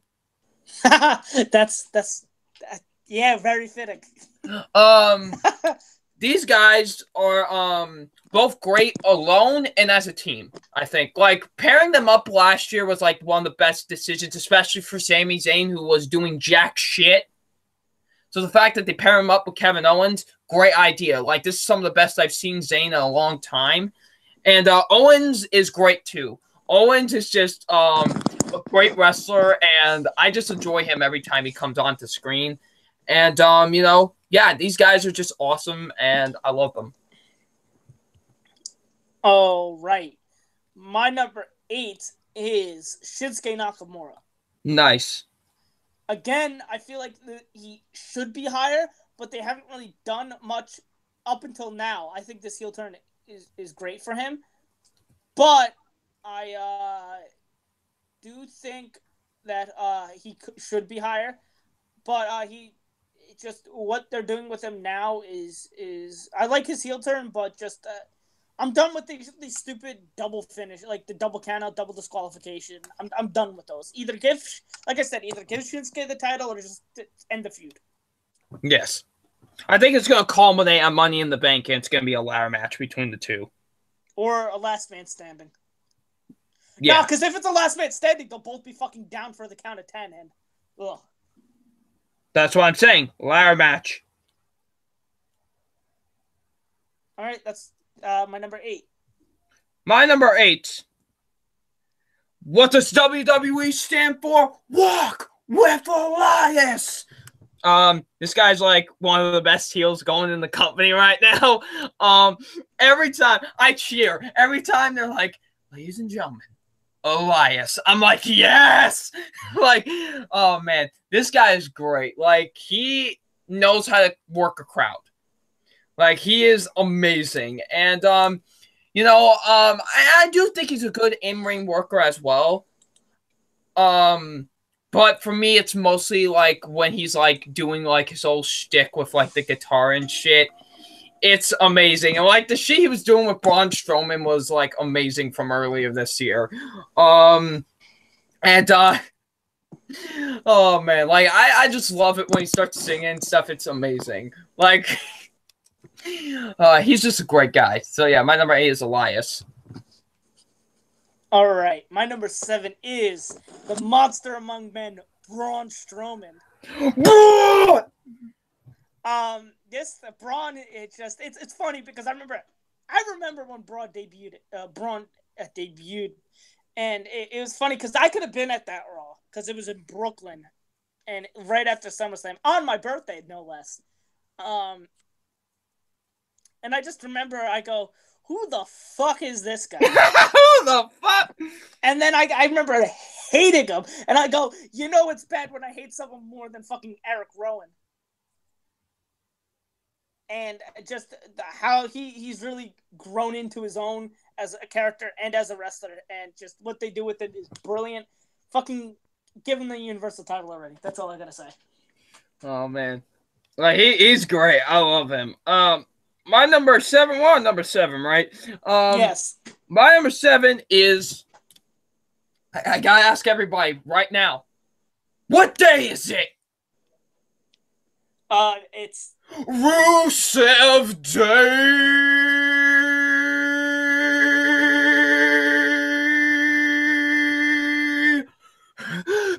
How to say in English, do it. Holy shit. Okay, now, my number 7 is Rusev. Well, you could say A in English too, but Rusev. This no is like about A in English. It's all about Rusev. Let's be honest. This is like the best I've ever seen him, honestly.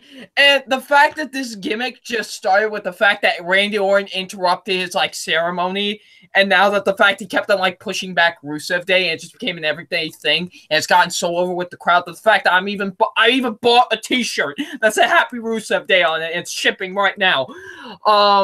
It's the greatest thing ever. Like this and the Woken gimmick are like my 2 favorite gimmicks going on in WWE right now, honestly. Like, I love it. Every time we see Aiden English go, and then we see, he's singing the whole Rusev Day thing.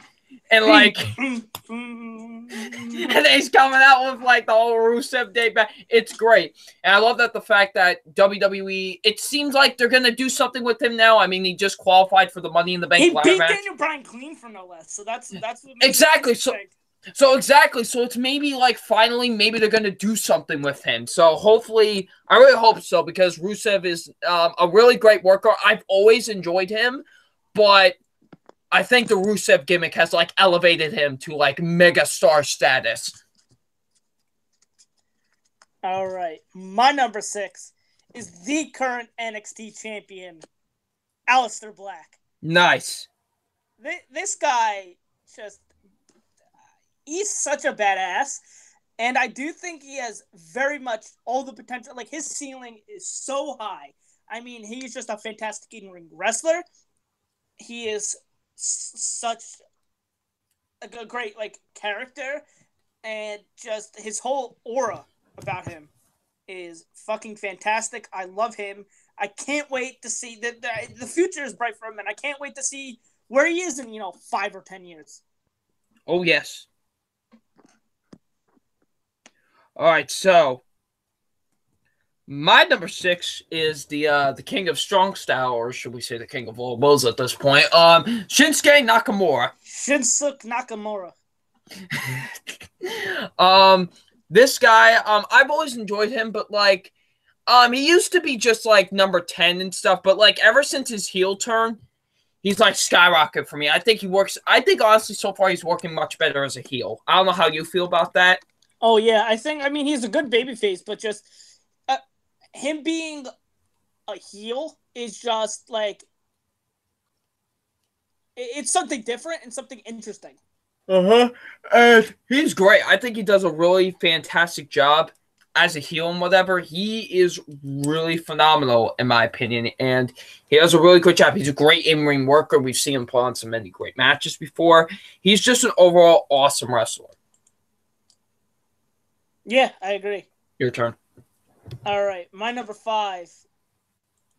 You better get ready, because I'm about to shock the system. My number 5 is the Undisputed Era. Nice.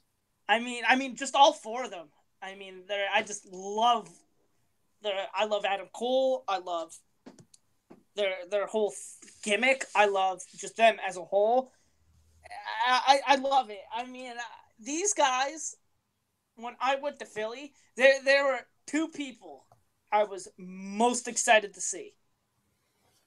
These guys are one of them. I'll get to who my other guy is in a bit, but just these guys are just so funny, so great. I love them so much, and it's just fantastic. I can't wait to see what they what they do going forward. All right, my number 5. Y'all about to get these hands because my number 5 is Braun Strowman. This guy. Now, I wasn't too huge on Braun Strowman when I first saw him, but I gotta admit, over time, he's grown on me. This guy is he is like the best big man we've seen in a very, very, very long time, I think, honestly. Like, he is charismatic. He's fun to watch in the ring. Every time he pinballs fucking Kevin Owens, it's the funniest thing ever. And he's just great. Like, I enjoy him so much every time he appears on screen, honestly. Yeah, I agree. Your number 4? My number 4 is the guy who, again, would be higher, but he just came back from injury, and that is Samoa Joe. Nice. Like, again, I just want to see more of him right now, and if he didn't get hurt, if he wasn't away for a little bit, he would definitely be higher. But he is, again, a badass. I really think it was stupid for having him lose to Roman. He hopefully will win the WWE title now that he's on SmackDown. Mm-hmm. Is that it? Yeah. Oh, sorry. All right, my number 4 is the man that's not fucking around anymore. And, he's going to show that, bring back the real competitors, and that is Drew fucking McIntyre. Nice. This guy is a badass. He has one of the best career resurgence I have ever seen for any wrestler, honestly. Like, this guy went from fucking being in 3MB to being one of those badass wrestlers on the planet. Like, when he was away from WWE, he had some of the best moments in matches of, like, his career and stuff. But when he came back to NXT, he just was a whole new man. And it was amazing. And he even won the NXT title, which is awesome. And now he's being paired up with Dolph Ziggler, and right now they're a great tag team so far and stuff. I hope they do win the titles at some point. If there's anybody that I want Bray and Matt to lose the titles to, it's those 2 guys, honestly. And I think Drew McIntyre is an amazing competitor, and he is one of my favorites going in wrestling right now. Yep. My number 3 is the prize fighter Kevin Owens. Nice. This guy, I've been a fan of him since day one. When I first saw him, I knew there was something special about him, and I've loved everything that they've done with him. Even though his Universal title reign wasn't the best, what he was doing with Jericho at the time was fantastic. I love him as a talker. I love him as a wrestler. He's just fantastic all the way around. Yeah. My number 3 is AJ Styles, the current WWE champion. This man is an amazing wrestler. There's a reason why he's held the title for so long, because this dude is just one of the top guys in the company. You know, he's a great talker, a great wrestler, and overall, he's just amazing at what he does. And I absolutely love him. I freaked the hell out when he made his debut at the Royal Rumble. It was one of the greatest debuts I had ever witnessed. And, you know, from then on, he's just been impressing here in the WWE, and he's one of the best that the company has had. I agree. Now, I got a question for you, Double Nine. Yes. Who wants to walk with Elias? Yes! Elias is my number 2. This guy, I mean, this is a guy who has completely surprised me. And if you were to tell me a year ago, even, I would say, probably in this 6 months ago, maybe 8 months ago, this guy was going to be currently my second favorite person on the entire WWE roster, I call you insane. But this guy, I'm pretty sure this guy is my dad. Like, I'm convinced this guy is my dad. But nonetheless, I love him. His character is brilliant. He can work. I haven't seen, and while he's not nearly quite as good as The Rock, I haven't seen anybody work the crowd this well since The Rock. He can get them to cheer. He comes out to cheers and then immediately gets them to boo him within seconds. And what he was doing, one of the 2 highlights of Backlash, like the segment with Elias, was great. I loved how he stood up and then went to go sit. Like, it kind of reminded me of that SpongeBob episode with Squidward, where they would show SpongeBob saying people would cheer, show Squidward saying people would boo. Oh, yeah! where, like, he stood up, people would cheer. He would sit back down, people would boo. And then he goes, you know what? I'm doing this for Bruce Springsteen. And then it was fantastic. And I love this guy. He is brilliant. I mean, I'm pretty sure this isn't a surprise that he's my number 2 to you, Double Nine. No, I'm not surprised by this at all, but I can't blame you for it. Yeah, no, Elias is my number 2. All right. My number 2 is Monday Night Rollins. Seth frickin' Rollins. The dude's on fire right now. The dude is like red hot fucking fire. Like flammable fire that will burn you in less than a minute. No, less than 0.5 seconds. Like, this dude is on fire. He is the Intercontinental Champion. He's had 3 big wins, and like 3 huge events in a row. He's now being like a fighting champion stuff. Like, I actually like the fact that he's doing like the whole open challenge with the Intercontinental title. I actually think that's quite interesting and really cool. He put out a good match. He made Mojo Rawley good. Like, that's a tough task within its own. And he's great. I really love him a lot. He's one of my all-time favorite wrestlers. And, yeah, I'm glad that he's on fire and once again finding his stride. Yeah, I agree. Now, coming in at my number 1, again, sorry to be anticlimactic if you know me, but my number 1 is the face. No, it's the champ that runs the camp. The man that built the SmackDown. House. That's the guy who built SmackDown. The phenomenal one, the champ, AJ Styles. Yeah, boy.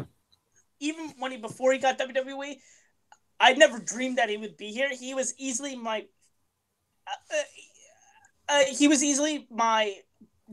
my favorite guy who's never been to WWE, the guy I've always wanted the most in WWE. And he's easily, before he got to WWE, he was one of my favorite wrestlers. And him coming to WWE and doing what he is doing, proving why he's the best in the world today, arguably the best in the world today. Mm-hmm. He is one of my favorite wrestlers. He is easily just my favorite guy. Easily top 5 favorite wrestlers of all time for me. I love AJ Styles. I'm so glad he is the WWE champion. My number 1 is, I hate to do this, but my number 1 is a tie. Oh, really? I mean, I know who one of them is. I have a feeling too. For fuck's sake, I have a feeling people know who both of the guys are, and that is both Finn Balor and Jeff Hardy. Yeah, that's no surprise. Finn Balor, he has been my favorite wrestler in terms of like current times since like he debuted in NXT. I always thought he was like, when I first saw this guy, I was like, this guy's cool. But when he came out with that demon makeup for the first time, I'm like, this guy's really fucking cool. And then like I saw his wrestling style, I'm like, this guy reminds me of like a modern day Jeff Hardy, like almost in a way, sort of. I can see that. Like, he always reminded me of that, and, like, now Jeff's back in the company, which is awesome, because he's my favorite wrestler of all time, and that's, like, my ultimate dream match, is to see a matchup between those two at some point down the line. I know it can't happen right now, because they're both on different brands, but at some point, it definitely should happen. And, when Jeff returned last year, I freaked out so much in my entire life. He's U.S. champion right now, which is awesome. I'm glad that, he has some gold around his waist at the moment and stuff. So, yeah, hopefully the same could be for Finn Balor. I actually hope he wins the Money in the Bank ladder match and, cashes in on Brock Lesnar and finally gets, the Universal title he never lost. So, yeah, that's my number ones, Jeff Hardy and Finn Balor. I think my number one dream match right now is AJ Styles versus Daniel Bryan. But that's just me. That'd be awesome. But anyway, that's our list. I had a lot of fun constructing this. It was very hard to do. I mean, I knew who was going to be at the top, but once at one point I had 31 wrestlers in total before I started cutting. And I'm not even gonna get into who missed it, but yeah, no, just there was a lot of people that I just really like. It's definitely a very talented roster. Yeah. All right, and is that all your TV topics? That is all my TV same. topics. All right, do we have any video game topics today? Not today. All right. Nope. All right, so now we're going to do music. Now, let me ask you guys, do you guys have any music topics other than the list? I think I did. Let me just make sure real quick. I wanted to talk about This Is America. Okay. So, I'm sure, I know both of you have listened to it and seen the music video. No, I don't got any more music topics. I just got the list. All right, so let's talk about This Is America, and then we'll do the list. All right, sweet. We'll end the show. All right, so let's talk about This Is America. This is a song by Childish Gambino, also known as Donald Glover himself. Yes. And it's a hell of a song. Well, yeah, the song is great, but the music video, woo. Yeah, the music video, yeah, pretty interesting to say the least. I mean, there's so much to digest. It's not enough for one viewing, honestly. No, it is. Yeah, no. I mean, there's so many things that are presented in this music video, and how it's presented, and how the music video is, and just a song that goes along with it. It's just perfection, honestly. I think it's brilliant, yes. A work of art, here. And it really shows what's going on in today's country. With racism, discrimination. It talks about a lot of things. It addresses a lot of things that is for sure going to create controversy. I was telling Double Nine this the other day that by next week, this will probably get the Frozen treatment, where you're going to have a bunch of people saying, oh, it's overrated, and people who like it are not even rap fans or whatever. Yeah. I love this song, and I keep on watching the music video just because I just see things that are new every time I watch it, and it's and it's just powerful. So, what do you guys think of it? Oh, excellent. Both song and music video. I love the transition with it, because it starts off very kind of upbeat, happy, what I mean? We just want to party, with an acoustic guitar. And then in the music video, when he pulls out the gun and fucking shoots the guy in the head, he's like, "This is America," and it gets heavier, and it's what the fuck? Yeah, it gets really fucking deep and heavy. Yeah, and it's really great. I love the message that's getting across about America and stuff like that. And it's an awesome song and an awesome music video too. Because it's really scarily accurate. That's the best way I can put it. Yeah. I love that subtle reference to Get Out at the end. Oh yeah, same. So what are you gonna say, Andrew? I think this is one of the probably the best song of the year so far, Mm-hmm. and just one of the best music videos I've ever seen. Yeah. And it's I like you guys said it. It's brilliant, and I love it. And I just keep on watching the music video and just keep on listening to the song. It's just something I can't get enough of right now. Okay. All right. Yeah. I mean, if you haven't seen the music video, I would highly recommend it to those who haven't seen it. Yeah, just watch the music video. It's how much work, and the direction in that music video is incredible, honestly. Mm-hmm. All right, so now we're on to the main event. So Double Nine, this is your list. You know, I mean, your band that you chose. So, All bitches. How do you do today? We've got today's top 10 list. I chose Alice in Chains. Alice in Chains is one of the greatest grunge bands to ever exist. They're just one of the greatest bands, in my opinion, to ever exist. Honestly, they're one of my absolute favorites. And this should be very interesting to see what's going to be on our list today. So I'm going to, of course, start it off with my number 10. And my number 10 is A Little Bitter. This is actually off of the Last Action Hero soundtrack. Does anybody know what that movie is? Yeah, with Arnold Schwarzenegger. Yes. Now they had actually two songs written for this soundtrack. They had this and What the Hell Have I? But I prefer this one. I like how it starts off. Like you hear a little bit of a guitar and then Lane Staley's vocals. Like I like the vocal harmonies between you're gonna hear me say that a lot with Alice in Chains because I like the vocal harmonies with both Lane Staley and Jerry Camwell. And you really do get that in this song, too. Like, I love how it starts off, it's a little bit soft, but not soft, but it's not as intense. But once it gets to the chorus, you know, he goes, hell! And then, like, you hear the heavy guitar riff coming in and stuff like that. It's a really awesome song to just headbang to, and it's amazing. All right. Nice. How does this usually go? Andrew, do you usually go next? Oh, yeah, yes. It goes me. Yeah, yeah. It feels then like it's weird because it's a week threw us off. But. All right, yeah. So, Andrew, what's your number 10? My number 10 is Man in the Box. Ooh, nice. This song starts off with a pretty awesome guitar riff. It's just really awesome, and I really like. The guitar in it's good, but I agree with Double Nine. The vocal harmonies in this is what are really good, and that's what the guitar and the vocal harmonies are what really stood out to me when listening to this band. And this song is just a rockin' song with an awesome guitar beat.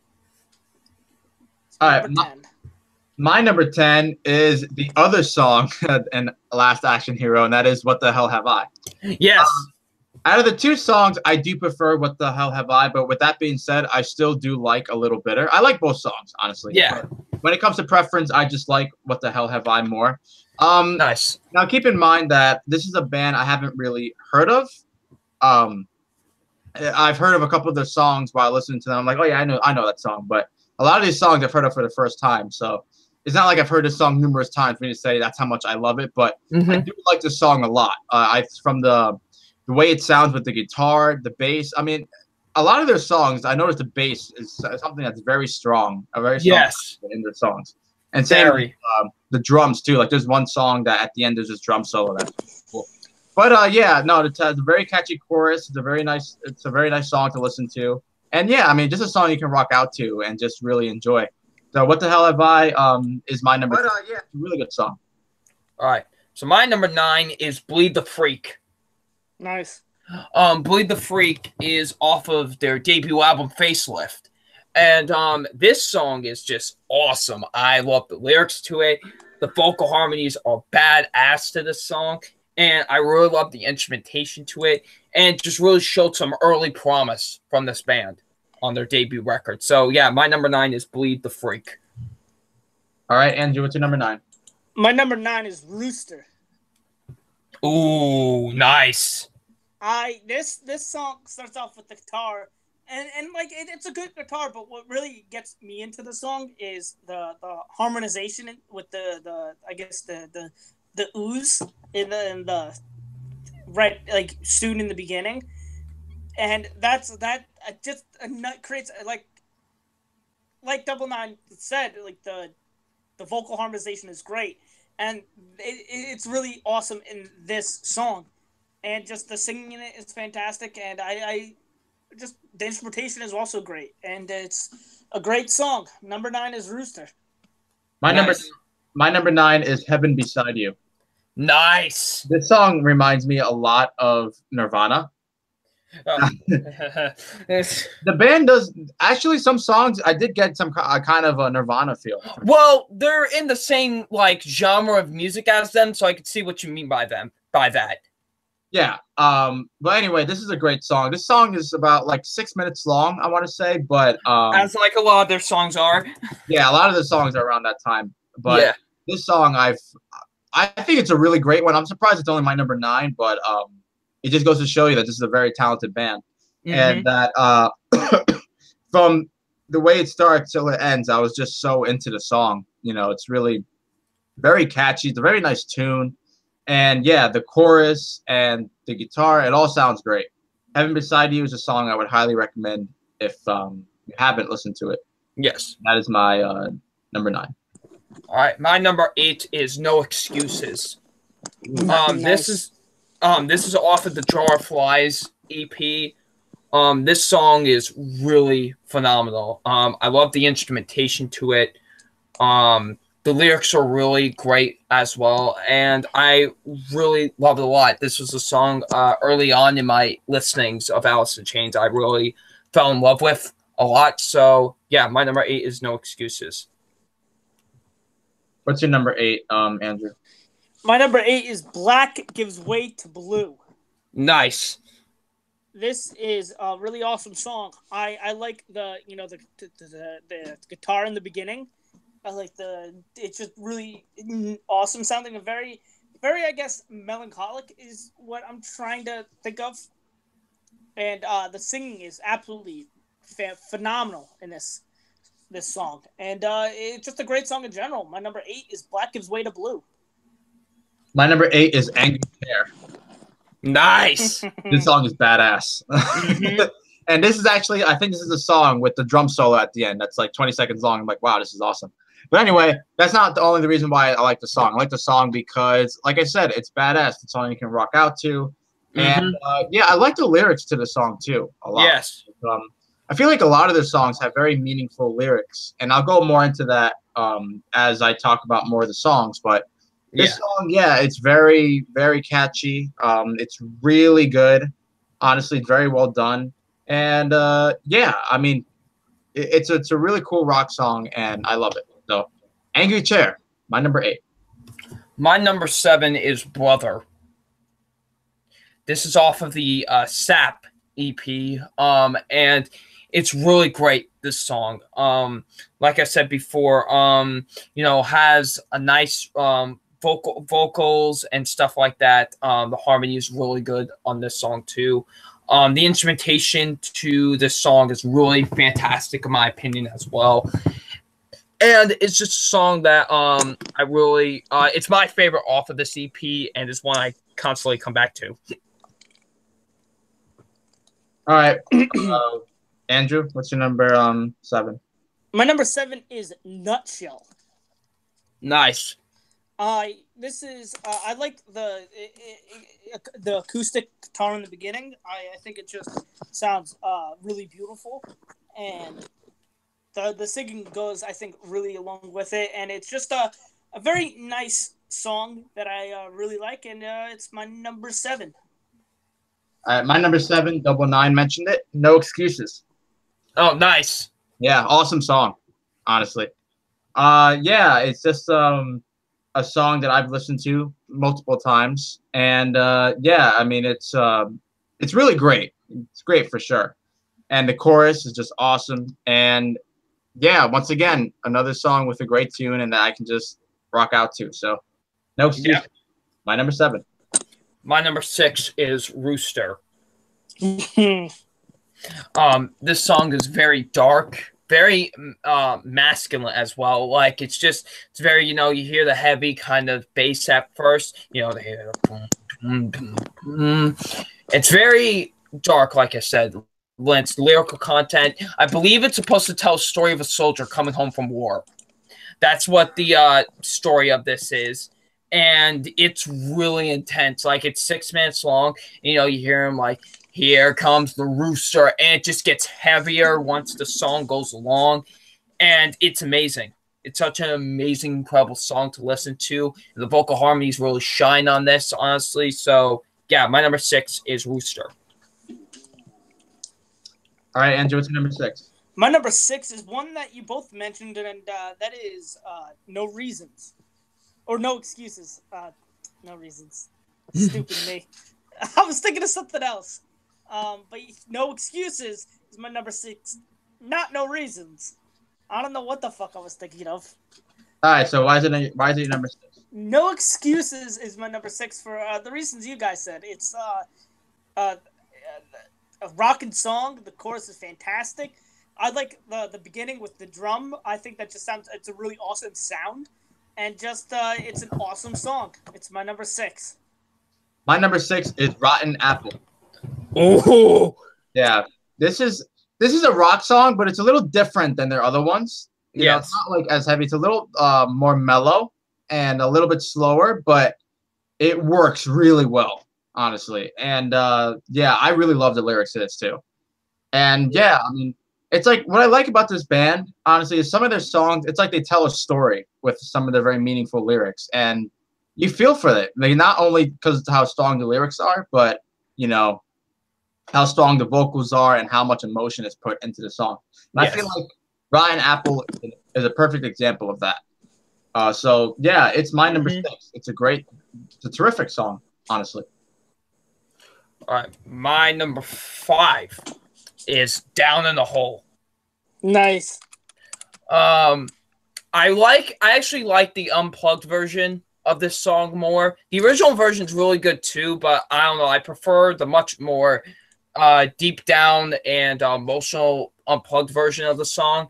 It's really great. Like, it's just like you really feel the song, honestly, because we've all been at our lowest points. We've all been down and stuff like that. And you kind of really feel like you're down in the hole while listening to the song, honestly. Like, you just feel the power and the lyrics in the song. Unlike, I think, honestly, if there's only one other song that I think could do that, I'll mention a little bit later on. But this song is really deep and emotional, and it's one of my absolute favorites by them. All right. What's your number 5, Andrew? My number 5 is Scalpel. Nice. I really like the acoustic in the beginning, and and then it kind of feels like it builds up as it goes on, and then the singing-ness is actually, I love the singing-ness. It's really, really good, and it's just a great song. It's my number 5. My number 5 is a song you mentioned, Andrew. That is Man in the Box. Nice. And this is one of their popular songs. I know that. Like, this is their most popular song. This is the one everybody knows. Oh, okay. All right. Well, I didn't know it was their number 1 most. I thought it was something else. But anyway, I can see why. I can totally see why. It's a badass song. It's terrific. And, I mean, the song speaks for itself, honestly. It's a really great song. Yes. And, yeah. I mean, I think it's a good introductory song for those who want to get into the band. Like, just listen to the song. I feel like if you like this song, you're pretty much guaranteed to like pretty much all their other ones. And yeah, so Man in the Box is my number 5. All right, my number 4 is Them Bones. That is my number 4 too. Dude, this is like one of the most intense album openers of all time, and this is the shortest song I think they've ever done. Yeah, like in terms of like actual. At least on my list, it's the shortest song. Yeah, like it's only 2 minutes and 29 seconds. Yet they get their point across in that time range, And I just love how the song starts. Like, you immediately hear him go, ah! Like, you immediately when the song starts. Like, and, you know, it keeps on doing that a lot during the song. But it's so awesome. I also love the lyric of, like, I feel so alone. I'm going to end up in a big old pile of them bones. Like, it's so awesome. The lyrics are crazy. Like, they could... Amazing. What? The lyrics are amazing in this song. Yeah, and the guitar riff is like really insane with this song too, especially during its like solo. It's amazing, this song, and definitely some of the best mixing with the vocals. Like, I know we talked about a lot with the vocal harmonies and stuff like that, but this definitely has some of the best mixing when it comes to that in their discography. So yeah, my number 4 is Them Bones. Why is it your number 4? It's my number 4 for pretty much the reasons you said, honestly. Yes. This is a song that I've gone to again and again out of doing my binge listening of Alice in Chains. Because, I mean, it's just freaking badass, honestly. It's an incredible song. I mean, granted, it's only like my number 4, which is pretty high. But, you know, if someone has a number 1, I'm like, you know what? I get it. 100%. Yes. Yeah, I mean, you pretty much nailed it on the head. So, Them Bones is my number 4. All right, what is your number 4, Andrew? My number 4 is a one I believe Diego mentioned, Heaven Beside You. Yeah, I mentioned it. Okay. Yes. All right. Yeah, no, I agree 100% with what he said. I like the guitar. I mean, I love the guitar, like riff in the beginning. And it's just a rocket song. I love the beat to this. And it's just one that I could listen to over and over and over again and not get tired of it. Yes. Oh yeah, it's a terrific song. It's actually not like it's not a lot like their other songs, but it's still, you know, it's great. Yeah, no, it's still really good. Yeah. All right, my number 3 is Nutshell. Nice. Ooh, yeah, I love nice. it. Nice. It's very emotional, this song. This is why I said, like, there's another song on this list I think that kind of rivals with the emotion with Down in the Hole, and this is this one. You definitely feel the emotion with it.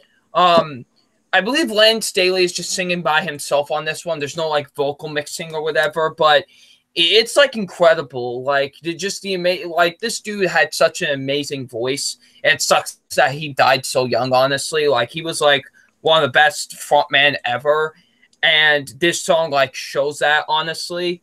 Like it's amazing, honestly, the way that this song sounds with the acoustic guitar and all of that, and it's an overall just a phenomenal song. It's my favorite off the Jar of Flies EP. Nice. Okay, so what is your number 3? My number 3 is Breath on a Window. Nice. The guitar in this is fucking fantastic. It's such a rockin' song. And I love rockin' songs, and this is one that I just love so much. I love, like, I mean, everything else about the song is good, but I absolutely love the guitar in this song, and that's why I love it so much. It's my number 3. All right, my number 3 is Wood. Nice. Yeah, I assume that this was their most popular song, but I guess it's yeah, this is like I would say like second most popular song. Like, I will say the bass in this song is amazing. Oh yeah, when it starts, boom, boom, like it's just a terrific song. Yes, and I do know there are a lot of people who consider this their best song. And granted, it's my number 3, but I could 100% see why. I mean, yeah, absolutely. It's a 5 out of 5 song in my opinion. Yeah. So yeah, I mean, definitely give it a listen if you haven't heard it. And yeah, I mean, Wood, my number 3. All right, my number 2 is Man in the Box. Awesome. Yeah.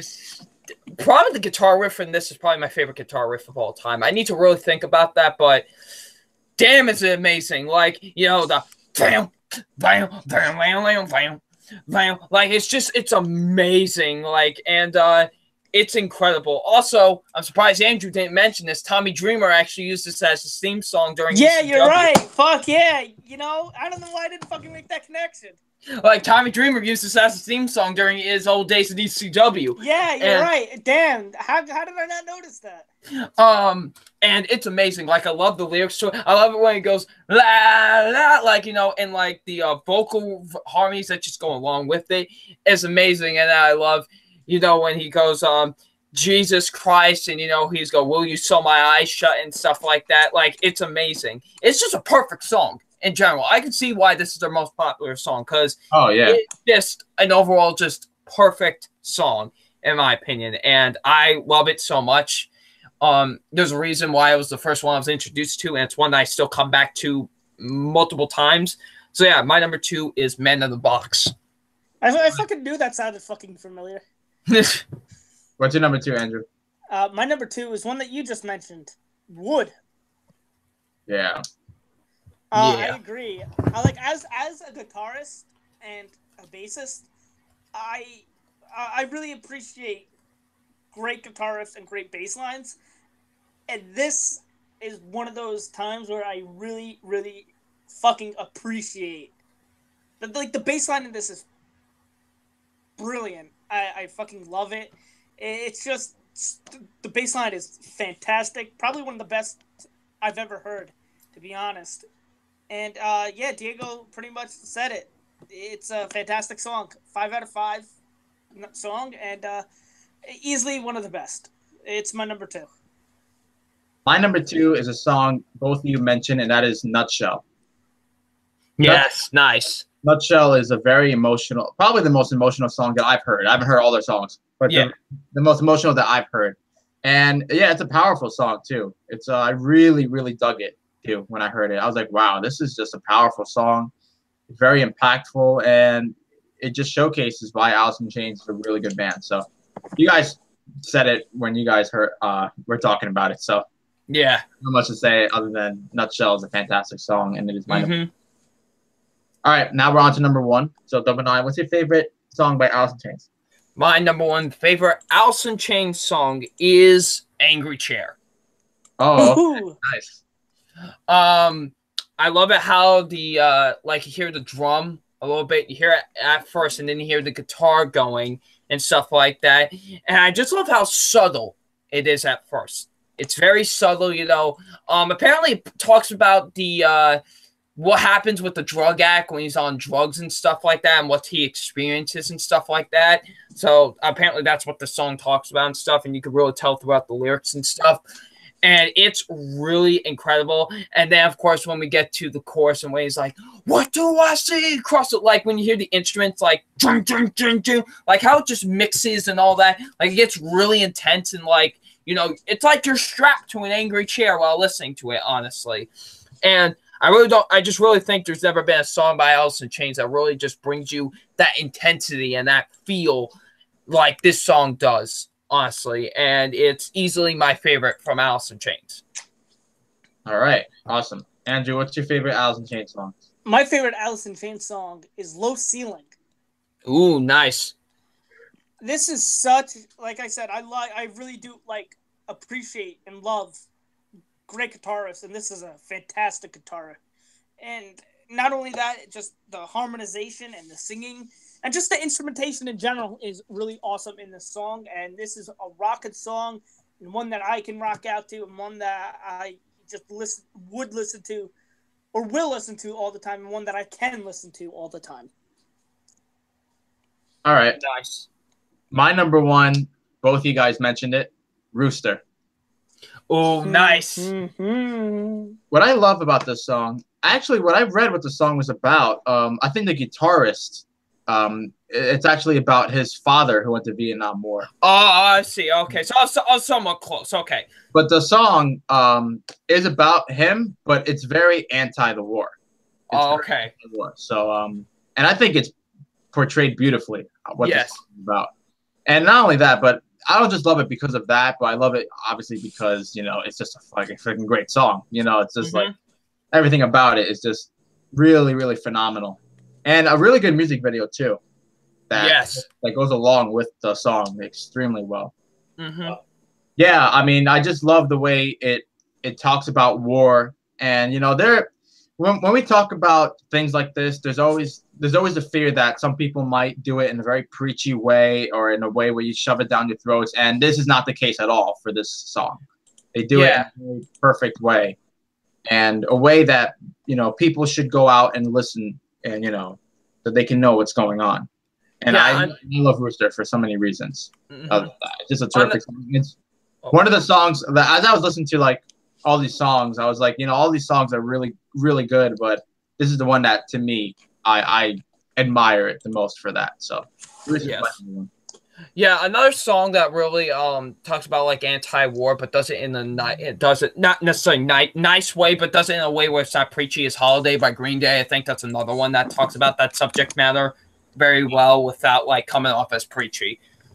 Yes. So yeah, so great list, you guys. I liked your list a lot. I just there's one thing I want to say that I'm surprised at. I'm surprised no one mentioned the song. I mean, it barely missed my list, but the song "Rain When I Die." I thought, dude, that was like, that just missed my list. Yeah, I thought for sure someone was gonna mention it. That's a great song. Also, I love in that song when you think it ends, but it like rises up for like 10 seconds and like it just goes back. And there's a cat. But yeah, that missed my list too. So yeah. Yeah, I mean, I thought for sure someone's gonna mention it, but I mean, it's fine because I can understand why I didn't make your guys' list, because all the other songs you mentioned were really good too. So yes. All right, so that concludes the podcast for today. I want to thank you guys again for joining me, like always, and of course, thank people in the live chat for watching the show. It was a little long today, but I mean, we were making up for a lack of episode last week. And before I conclude the podcast, Andrew, since you're going to be picking the singer or band for next week, why don't you tell us who the band or singer is going to be for next week? It's actually a different one. I was originally going to do a singer because I reveal it. I'm going to do this person that I was originally planning on doing, but I'm saving it for my second time around. Okay. But I'm doing something different. I want to do, and I mean, we're all movie enthusiasts, so I thought it would be interesting if we did top 10 original songs made for movies. Ooh. Wow. Okay. That's going to be tough, but I can do it. The only thing is I want to exclude Disney songs because we already did top 10 Disney songs. Okay. Okay, that sounds and good by me. I was going to say, that's just a list you can make on our own, and we already made that list. So I feel like besides Disney, top 10 songs originally made for movies. Okay. All right. Yeah. That'll be wow. That's going to be a lot of research to do, but yeah, that'll be fun. Yes. But that's what makes it fun, right? Yeah. I had this idea. I was listening to a certain song that is my number one. Won't reveal it yet, but I go, man, this would be a very interesting idea, and I want to do it. So. Okay. Nice. All right. So yeah. Once again, thank you guys. I will be putting up all the songs we put for Alice in Chains on my Spotify account. So if you guys never heard of Alice in Chains and you guys want to listen to them, I'll be doing a playlist of literally all the songs we mentioned. So you guys have a good idea if you like them or not. All right. So would you guys like to say anything before I end the broadcast? Well, thank you all for watching the MTVM podcast. This was a good episode. At least I thought it was. And I had a good time as usual. And yeah. All right. And Andrew? No, I got some pretty good, at least on my end, some pretty exciting topics. I can confirm I do have a video game topic, so that's always exciting. And I will have another segment of Memory Haze next week, so that's also really exciting. Also, I'm almost at 80 subscribers, so if you haven't subscribed, please subscribe.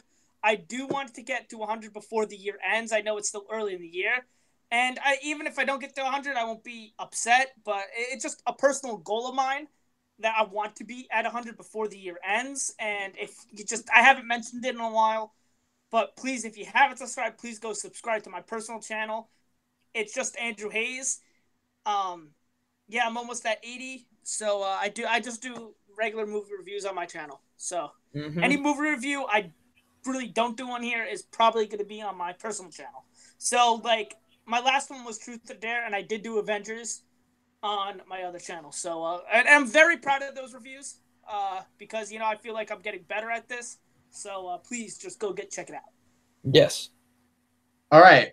Well, next week we'll be back for episode 24, and it shall be glorious. So, yes. see you guys next week. Thank you guys again for watching, and until next time, I'm Diego Koya.